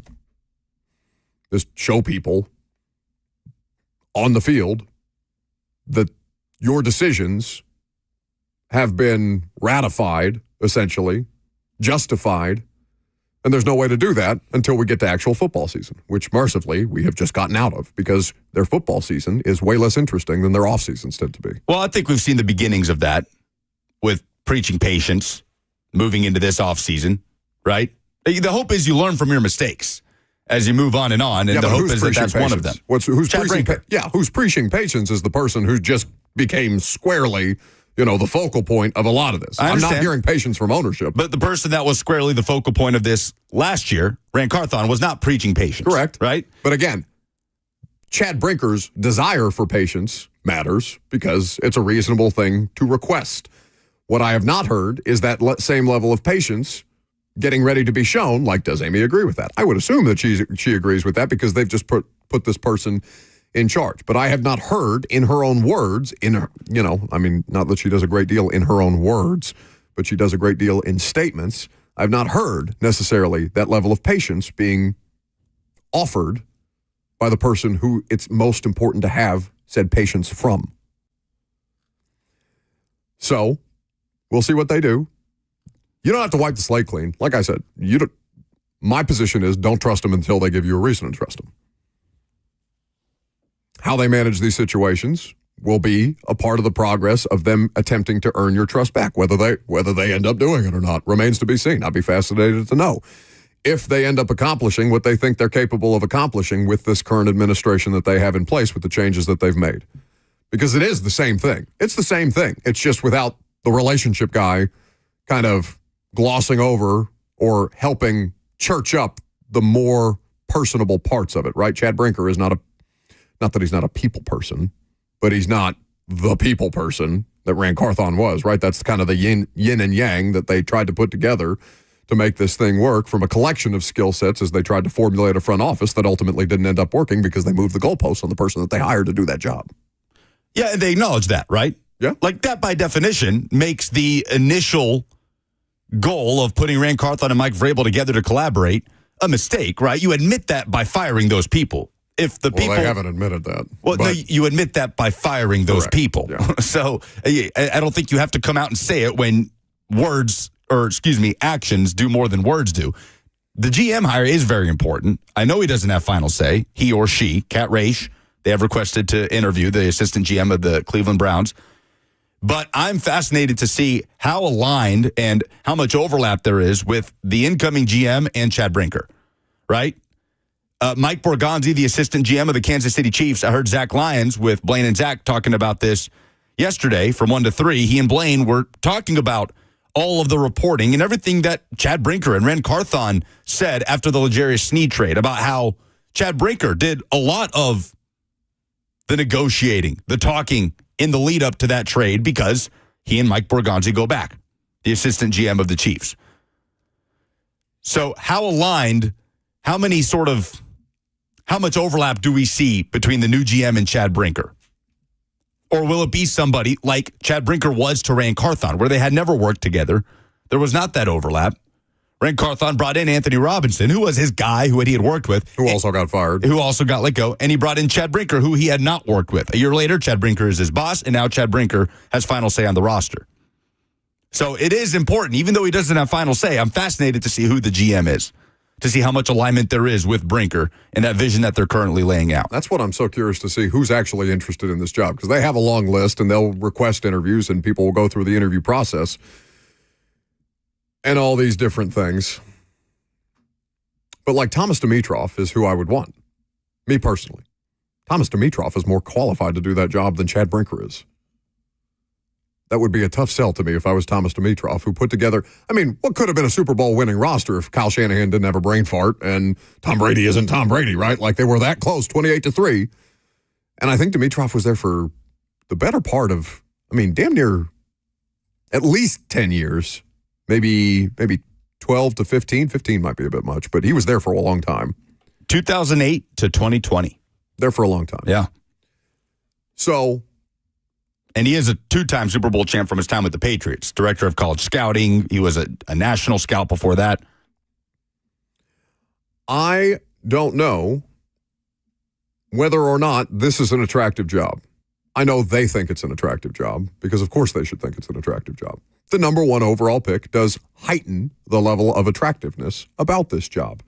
The idea that you would be answering at the end of the day in ways that no other personnel shop right now is set up, to my knowledge, with a president of football operations who the GM answers to, who has final say on the roster. That, to me, is the biggest question about the level of attractiveness to this job, beyond ownership, because ownership is absolutely a question. Absolutely a question. What are realistic expectations? And are you going to stick to your expectations based on what you hired me to do? Fair questions to ask. 615-737-1045. News of the day, Mike Keith, voice of the Titans, now the voice of the Vols, moving on from the Tennessee Titans organization to join the Vol Network full-time. 615-737-1045. We'll take your phone calls on that coming up next.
Going to throw it. Fires right side. Intercepted Byard.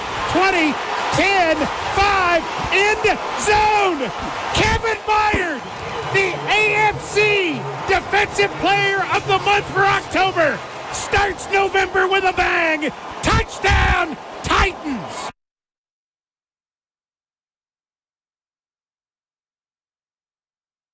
Welcome back to the show. Plenty of Titans fans in their feels today. Plenty of Vols fans in their feels too. Mike Keith going to be the next voice of the Vols, leaving the Tennessee Titans organization after 27 years doing the damn thing, doing it as best as anybody has ever done it. I know that there are being names put out there into the universe. I love that the voice of the Titans job has become a hot board conversation. Lucas very much does not look like that because he's seen a ghost or he looks like he's seen a ghost, and I've been tormenting him all day long. Delirium! You're not making this easy on me. I will say that. When have you ever made life easy on me? That's totally fair. Totally fair. Today gets to be my day to do to you what you've done to me for 4 years. Like I said, I want today to be about Mike, but I do love when fans get so fired up about a position like this that has nothing to do with nothing to do with football decision making, and they start to fire. It truly takes a good fan base to be firing up the hot board for the broadcaster. I love it, no doubt. Your thoughts on Mike Keith leaving the Titans to join the voice, to become the voice of the Vols and rejoin the Vol Network, because of course that's where his roots are from, his broadcasting roots. 615-737-1045. The number is how you make yourself known in this conversation. How about JJ next? Hey, guys. How are you today? Good. Good. Hey, I'm excited for Mike, and I'm excited for the Vols. I think he'll be an incredible addition. You were asking about kind of the connection to the Titans, to the fans, not necessarily the voice of the Titans, but for the next 9 months, I was thinking maybe somebody like Coach Dave McGinnis. Man, I don't know that I've ever heard or met or talked to anybody that doesn't like Coach Dave McGinnis, and I think he truly loves that organization, and I think he could be a good connection to the fans. Fans already love him, but I think, as far as the voice, I think that Fisher, that used to be with the Vanderbilt, and now I think is at MTSU with the women's basketball program, I think he would be, a great guy from this area who's got a great voice and is well known in this area. And I wanted to hang online, with you guys to listen to your comments, because I've since gotten out of my car. Thanks for the call, JJ. Yeah, Mac's going to be on with us tomorrow, so we'll talk to Coach Mac about that tomorrow, and we'll see what else he has to say on this particular situation. Again, I wouldn't pretend to speak for Mac. So, by the way, he is on Blaine and Zach at 2:20 today. Yep, he will join Blaine and Zach at 2:20. Okay. Who was his suggestion? Did he have a suggestion? Joe Fisher. Joe Fisher was his suggestion. Okay. Yeah. Well, Joe Fisher obviously has a bit, the complications of his exit from Vanderbilt, and those are well documented. I don't need to, relitigate all those things on the air, but you can look those things up for yourself. And that doesn't mean that Joe hasn't done what's necessary to rehabilitate himself in the process of trying to get healthy and trying to get right. And I don't know that should provide a complication to him. It's something that happened in the past, and you're right. I mean, Joe Fisher is a recognizable name. I don't know him personally, and he certainly got the credentials for it. But again, the exit from Vanderbilt may at least provide some level of complication for him trying to get back into the mix, because I know he's had interest in broadcasting. He's on the airwaves. He does MTSU women's hoops. Oh, I didn't know that. Yeah. Okay. Well, good for Joe. So I hope that everything has gone. Also a staple of Nashville broadcasting, by the way, on the local TV side. Plan there. I think that he is somebody who should be considered to an extent, provided that he has done all the requisite things, and it sounds like he's done that to get back into the mix at MTSU. So congratulations to Joe. Duck falling on the FNM Bank chat, nominating Spiro Dides and Andrew Catalan. They already are. I can appreciate that. That's what it is. They are the unofficial voices of the Tennessee Titans. That's about us. Nobody's more familiar with it. So, again, I wouldn't speak on behalf of Coach Mack, and Mack will speak for himself at 2:20 today, and then he'll be on with us tomorrow at 11:20. But if I was Mack, I would walk into their offices and be like, here's how much money I want to continue to do this without Mike Keith. Here is how much money I want. Now, Mack is a much better person than I am and much less selfish than I am and, probably happy to do many of these things for the Tennessee Titans organization because he has great love for it. But if I was him, I would be like, I want a blank check to do all the things that you're going to need me to do to make this feel a little better for Titans fans, or at least help make it feel a little less worse for Titans fans. But like I said, that's because I'm a selfish, bad person, and Coach Mack is not. 615-737-1045, the number. If you want to get in there, how about Connor next? Hey, good afternoon, guys. Before I get into Mike Keith, just real quick, the question that you asked about, are the Titans better off last year than they are this year? Absolutely not. No way, no how. Because at least we had an idea of the direction that they were heading. Firing your GM after 2 years and then preaching patience is like punching somebody in the face and saying violence isn't the answer. So just all the collateral things it's just been a terrible year. And I'm not a Vols fan, so losing Mike Keith is just salt onto the wound. I remember the first game I ever listened to him was the 2002 division game, the Steelers. I think it was Joe Nedney missed the field goal, but the Steelers ran into the kicker and got a second mulligan kickoff to send him to the AFC Championship game. I'll never forget that game that he called. But yeah, it's just sad all the way around. I'm not a Vols fan, so this whole season sucks. This organization sucks. And I'm going to go run a cold shower and cry in it now. Thanks, guys. Be well, Connor. You know that GIF from Arrested Development of Tobias just sobbing in the shower? That's in his jean shorts? Yeah, in his shorts. As a never nude? There are dozens of us. Dozens! Oh, I got to rewatch that show. It's so good. I did that a couple months ago. Like we've said many times, we're not going to speak for Mike, and he'll be on Ramon, Kayla, and Will tomorrow morning. But I imagine that there is also that's the other side of this, too. Like bittersweet probably is the way to describe it for him, too, with all those years with the Titans and leaving that behind. It takes a special job to do that. Like this idea of him looking for a way out, I don't buy that. It takes a special job. It takes something like going home. Right. There's been nothing credible to even put that out there. That's just the point I'm trying to make. Yeah. I think it would take something incredibly special. I truly believe, without speaking for him or having talked to him about this, that this is the only job on the planet that he would leave the Tennessee Titans for. Well, that's the thing. Your memories are also his memories. Yeah. Like that's all of them. All of them. Every memory in the history of the Tennessee Titans. And unlike, most people whose brains start to rot after a period of time, Mike's still a very, very sharp individual. What is he, 57 at this point in time? Like, Mike probably remembers it all better than you do. With the sharpest, photographic memory that you could imagine. Right? So, like, it's I have no idea what's in Mike Keith's head. But I feel pretty comfortable assuming that this was not an easy decision for him.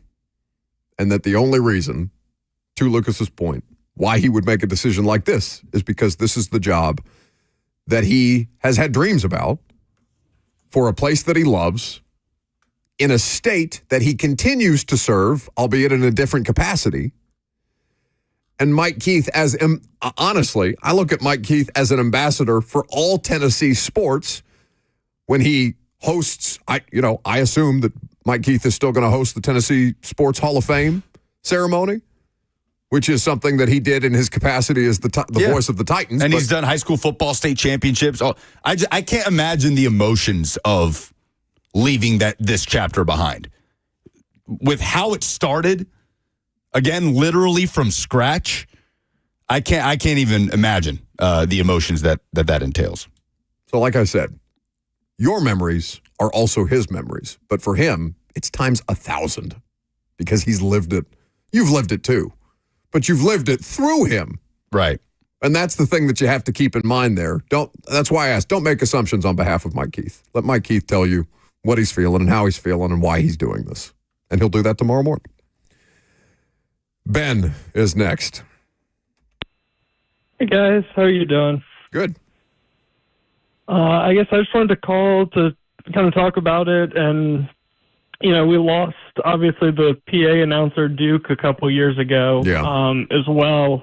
And so I think, and it's obviously not the fault of the new public PA announcer, but we just haven't had those good memories in these past couple of years. And I think we still, as Titans fans, kind of go back to the Steve McNair days because that was the good times. And Mike Keith was kind of our last real connection to that. And so it's definitely sad to see him move on. So it'll definitely be tough next year not listening to him. But that's all I got to say. Thanks for taking my call. Thanks for the call, Ben. How about Nick next? Yo, what's up, guys? Really going to miss Mike. He did a great job. So many wonderful calls. But just kind of thinking of some candidates. Jonathan Hutton, a McMinnville guy. He was with Titans Radio for a long time. I know he worked for the station for a long time. I think he'd be great for the job. And, that's all I got. Thanks. Yeah, I appreciate the call. Listen, Hut's been an excellent broadcaster for a long time. And, certainly that was I remember going out to lunch with the three of them before I took this job and be like, all right, what do I, what's the vibes? What's going on here? And there was a period of time when obviously they couldn't talk about everything on their way out the door here. But that was a really tough thing for them to leave, for Hutton to leave, because he was he was a huge part of Titans Radio for a long time on the sidelines as the game day host. And I know he loves it. So there should be some consideration. Hopefully anything, that was still hanging out in the air after the departure is at least would provide him the opportunity to try and get back in the mix on that. But yeah, I mean, Hutton's always been excellent. Now, the play-by-play thing, though, that's not something that Hut does very often, right? I speak out of ignorance here. I know he did my TV 30 stuff for a while. The Friday Night Rivals. He did it before Max Hers, who did it before me. Significantly different, though, than radio. Of course, yeah. That is television. Not that he can. He's a talented human being. He's a talented broadcaster. But, yeah, I mean, they should not exclude anybody from consideration here. They should find the best person for the job. The best possible person for the job. Lucas is kicking me under the table saying, say it's me, say it's me. We're way too far away for me to be able to kick you under the table. Yeah, I know. If we were, you would have done it a million more times than just now. Delirium! You're so wrong for that. Jackson's honestly doing you dirtier than I am today. I'm just counting down the minutes to 1 o'clock here. This has been the most uncomfortable show I think Lucas has ever done. I really, that's not going to stop me from making it worse, but just know that I feel for you. Well, that's good. We're all in this together. Yeah, we are. All the way to the bottom, baby. All the way. Steven is next.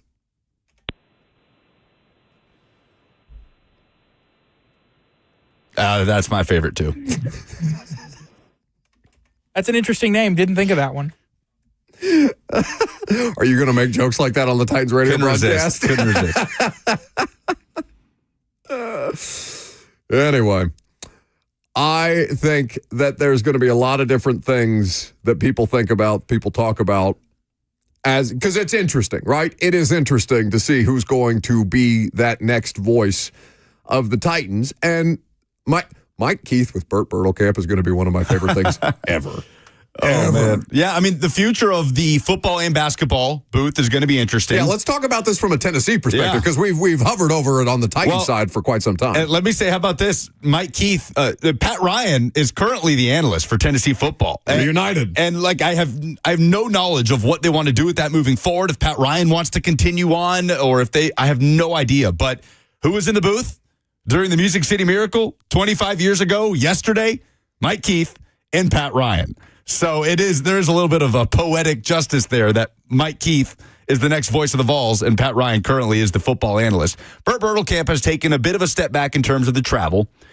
He's taken a step back, and Steve Hamer is filling in a lot. He was on the call in Gainesville with Bob Kessling on Tuesday night when they were playing Florida. So I don't know. There could be a lot of changes with the football and basketball broadcast team. I have no idea. The only thing we know is that Mike Keith will be at the helm. We should call Slay. How's Slay feeling about this? Slay's probably losing his mind. He may be out there for all I know. I don't know if this noon hour for us is typically his nap time. So I don't know if Slay is within the sound of my voice. He was calling some SEC hoops last night. I tuned into Bama, South Carolina a little bit. Yeah, fun game. Darrington is up next. Hey, I got it. If we can't go get Jim Nance to be the voice, I'll do it. I'll take it. It won't be hard. 2025 season, I introduce to you your Tennessee bums. One bum to another bum. There you go. Hey, and is the voice job more important than the general manager job? At least you ain't got to worry about who you got to answer to. I'm just asking. Hey, y'all have a good one. Hey, y'all be safe out there and stay off the roads tomorrow. Because other people got driving jobs, don't want to have no smoke with none of y'all. They can't drive. And if you're a transplant and ain't never drove in the snow, sit down somewhere. Stay home. Yeah. Thank you for the call. Be safe out there, buddy. One bum to another bum is probably not going to engender you to the Tennessee Titans organization at this point in time. Yeah, come on, man. Look at you. Leave it to the serious broadcast professionals. Come on. You're making this too easy on us. There's no winning in this for me. No. There's no winning. Like, all I can say if is for no other reason than I refuse to let you win in this. But all I could do is say that today needs to be about Mike Keith, and that I am humbled by anybody that even thinks of bringing me up in the stratosphere of this thing. But other than that, there is. I look forward to you releasing a statement on behalf of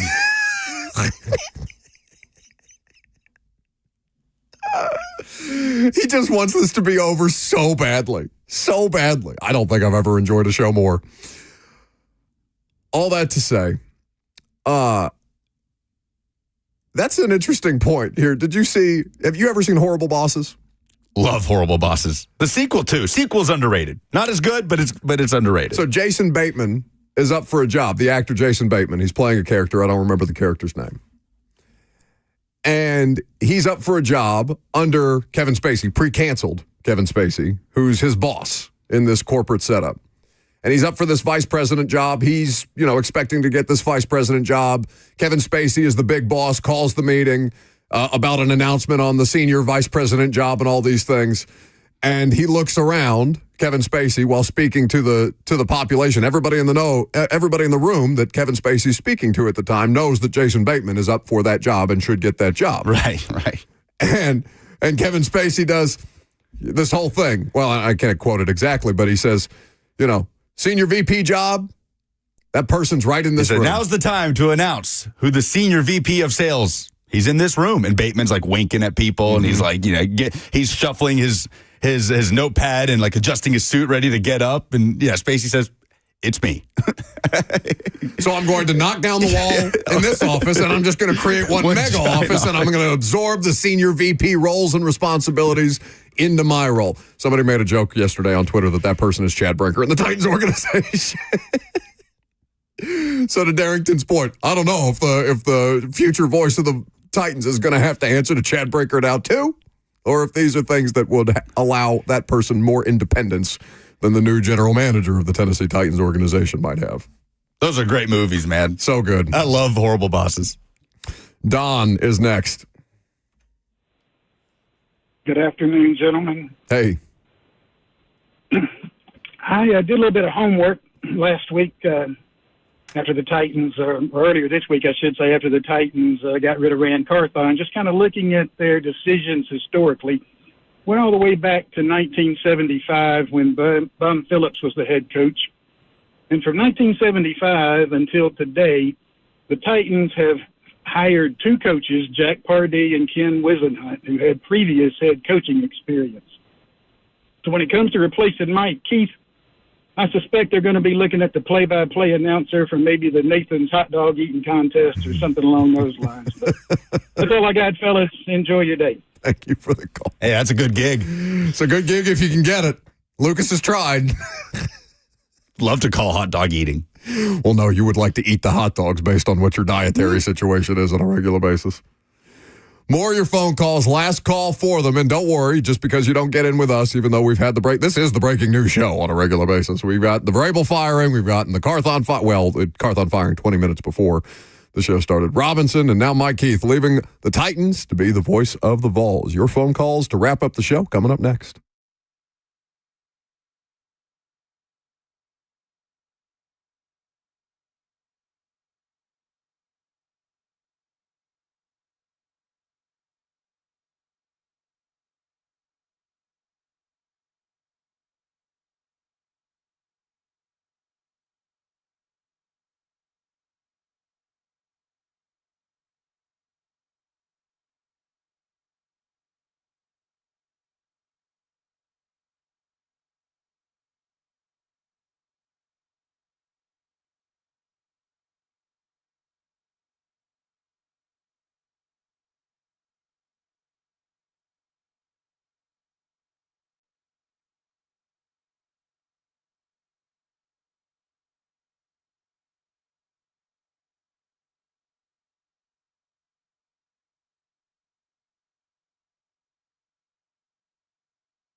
Mariota gives it to Henry. Henry bounces it outside. 5, 10, 15, stiff arm, 20, 25, 30, 40, stiff arm, 50, 40, 30. He's on his feet. Big chase. 20, 15, 10, 5. Touchdown! Titans, 99 yards! The longest run in franchise history. And the Titans are up by 11. What a run! Derrick Henry! That's Mike Keith, voice of the Titans. That's my favorite Mike Keith call of all time. 99 yards. I love the way that he does that. I have to go with on the Arrowhead at Arrowhead. It's really good. Like the way everything Did we hear that one today? I guess I don't think there are a lot to go through that we will throughout the course of tomorrow, I guess. But there, for all the things to come together in that specific game, just perfect. There's a statement from Amy Adams Strunk, Titans controlling owner, specific to Mike Keith. She said, quote, "Few individuals have had as profound an impact on the Tennessee Titans as Mike Keith. From the moment we announced our relocation to Tennessee, Mike became more than just a broadcaster. He became the voice that welcomed an entire state to our team. With his passion, professionalism, and unmistakable energy, Mike introduced countless Tennesseans to who we are, starting with those first pregame moments on Tennessee stations that carried our games. Mike's contributions extend far beyond the booth. With an unparalleled talent that has earned him 12 Tennessee Sportscaster of the Year awards, he has brought our stories to life, shaped our identity, and helped build a devoted community of Titans fans from Tennessee to far corners of the globe. He's traveled across the state in and out of season, building connections within our communities, and his unique personal touch brought each person closer to the team. With immense gratitude, it is my honor to announce that Mike Keith will forever remain the original voice of the Titans and will be immediately inducted into the Titans Ring of Honor. His legacy is not just in the accolades, but in the hearts of millions who fell in love with this team thanks to him." That is Titans controlling owner Amy Adams Strunk. That's the best thing that she's done to date. That's what should be. Yeah. Mike Keith, nobody deserves that more than Mike Keith. I have also decided that you can't be the voice of the Tennessee Titans for as many slip-ups as you had reading that statement. 2, I think. 2. Yeah, I think that's automatic disqualification. So I have to stop with the campaign T-shirts, the buttons, the advertisement. No, you can make the ads anyway. We'll just make fun of them for it. But that's well done by the Titans. I guess I'll just do it again. Few individuals have had as profound an impact on the Tennessee. Good for Mike Keith. Good for the Vol Network. Less good for the Tennessee Titans, but good on them for doing that. That is the correct move. I mean, I would argue he's as important a part of their history as anybody who's played or coached for them. Absolutely. I don't even think that's a question. 615-737-1045. Last call for phone calls if you got them. Tim is next. Hi, I've got I think a little out of the box idea. I'd like to see, with the support of Miss Amy, a woman named the voice of the Titans, and I think Dawn Davenport would be perfect for it.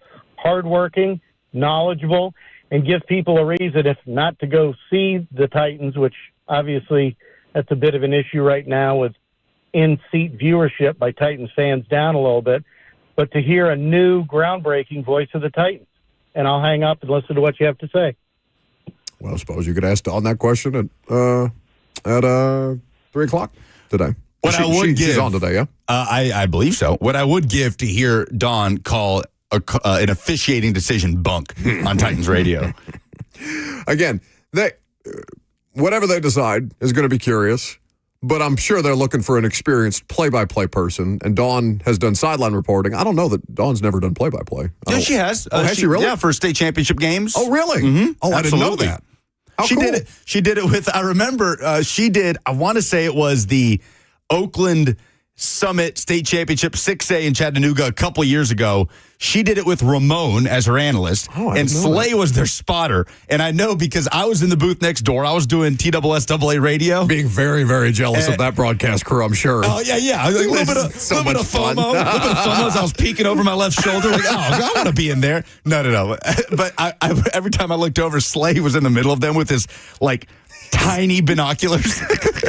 And he took his job very seriously as spotter that day. Oh, well, that's cool. It was awesome. Well, listen, if Dawn has any interest in that, I am all for her getting an opportunity.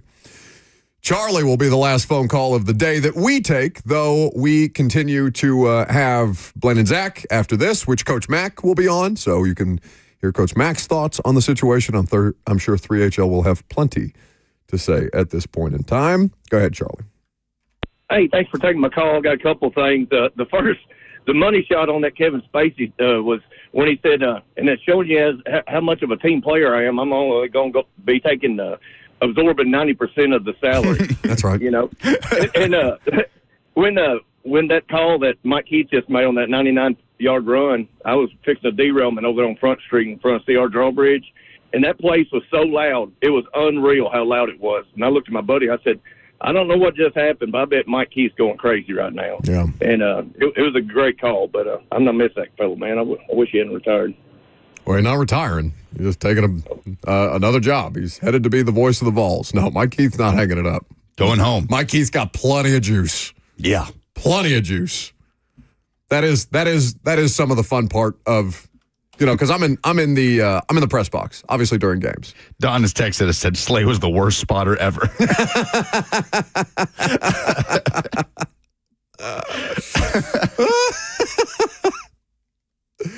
So as long as she has a better spotter than Slay, maybe Don Davenport can be the voice of the Titans. Right. There's no better spotter in the business than Rhett Bryan and or Brad Willis of Titans Radio. There is a lot that I have enjoyed about getting to cover an NFL organization like the Tennessee Titans for these 8 years. But being on the road, and you've done a couple of road trips with me that one year that you did travel with Titans Radio, in the press boxes that are close enough to the Titans Radio booth on the road where you can hear Mike, that's some of my, because it's pretty quiet, right? It's a pretty sanitized environment. We don't have the television play-by-play up. If you have I'll bring a little pocket FM radio with me to home games so I can listen to Mike, Keith, and Mac on the call with no delay. They've just been the best. Like, they've just been the best, man. And I am going to miss that. I'm going to miss people who cover opposing teams of the Titans, looking around, hearing Mike Keith yelling when they've done something in a road game that, you don't expect to hear the visiting play-by-play guy essentially take over the booth the way that Mike's voice carries that way. That's always a fun experience for me. And, I'm just going to miss seeing him in the booth every Sunday because that's his environment, man. Like, getting to see him, he does. I hope I'm not betraying a confidence here, but like when he's getting hyped up for a game and he's bouncing around a little bit, he's shadow boxing a little bit. I'm like, yeah, Mike, let's go. Game day, baby. Hearing his voice throughout Nissan Stadium when they're playing a highlight on the Jumbotron. Oh, man, it's the best. It's just the best. The best. So, again, we've made a lot of jokes today. I've made a lot of jokes at Lucas's expense today. But at the end of the day, we are incredibly happy for our friend. I wouldn't call us colleagues because Mike is in a different classification of broadcaster than we could ever hope to be. But we're so happy for you, bud. If you're out there listening, I'm sure your phone is ringing off the hook. I'm hoping you're somewhere where you can find some peace and quiet and zen today because a lot of the discourse is probably going to make him uncomfortable. Well, the last thing that I want to say before we get out, I met Mike Keith when I was a senior in high school and I was 18, and I got an email from the voice of the Titans, who I grew up listening to, and the subject line said, "From a VFL to a future Vol." It's somebody in the Titans organization that I had met that, when I was in high school that knew I wanted to get into broadcasting and that I was a Tennessee fan, told him about me. And he reached out. And I'm not unique in that. That's the other part of Mike Keith, is how he has reached out to young people that want to get into the business and how much he has lended himself as a helping hand to those people, not just me, but a million others. That's the thing that people don't see. And that's the thing that doesn't get publicized, that he doesn't talk about. But that is as much a part of his legacy to me as anything, is how willing he has been always to help people that want to follow in those footsteps. That's a rare thing. Rare thing. Because this is you could look anywhere. You could look at this show. This industry is filled with insecurity. And it would be very easy for Mike Keith to ignore the next generation of broadcasters or anybody in that situation to, just be like, well, this is my job, not your job. Stop asking me about how you get my job. It's my job, right? There's a lot of that out there in broadcasting. A lot. It's just one of many things that make Mike Keith different and make him the best. So again, congrats, Mike. We're happy for you. That's going to do it for us today. Prime time tonight, we'll probably talk more about Mike Keith unless the Titans do something ridiculous, which is always on the table. I've appreciated you guys today. Back at it tomorrow. Coach Mack will join us. Blaine and Zach, they're coming up next with Coach Mack at 2:20 today.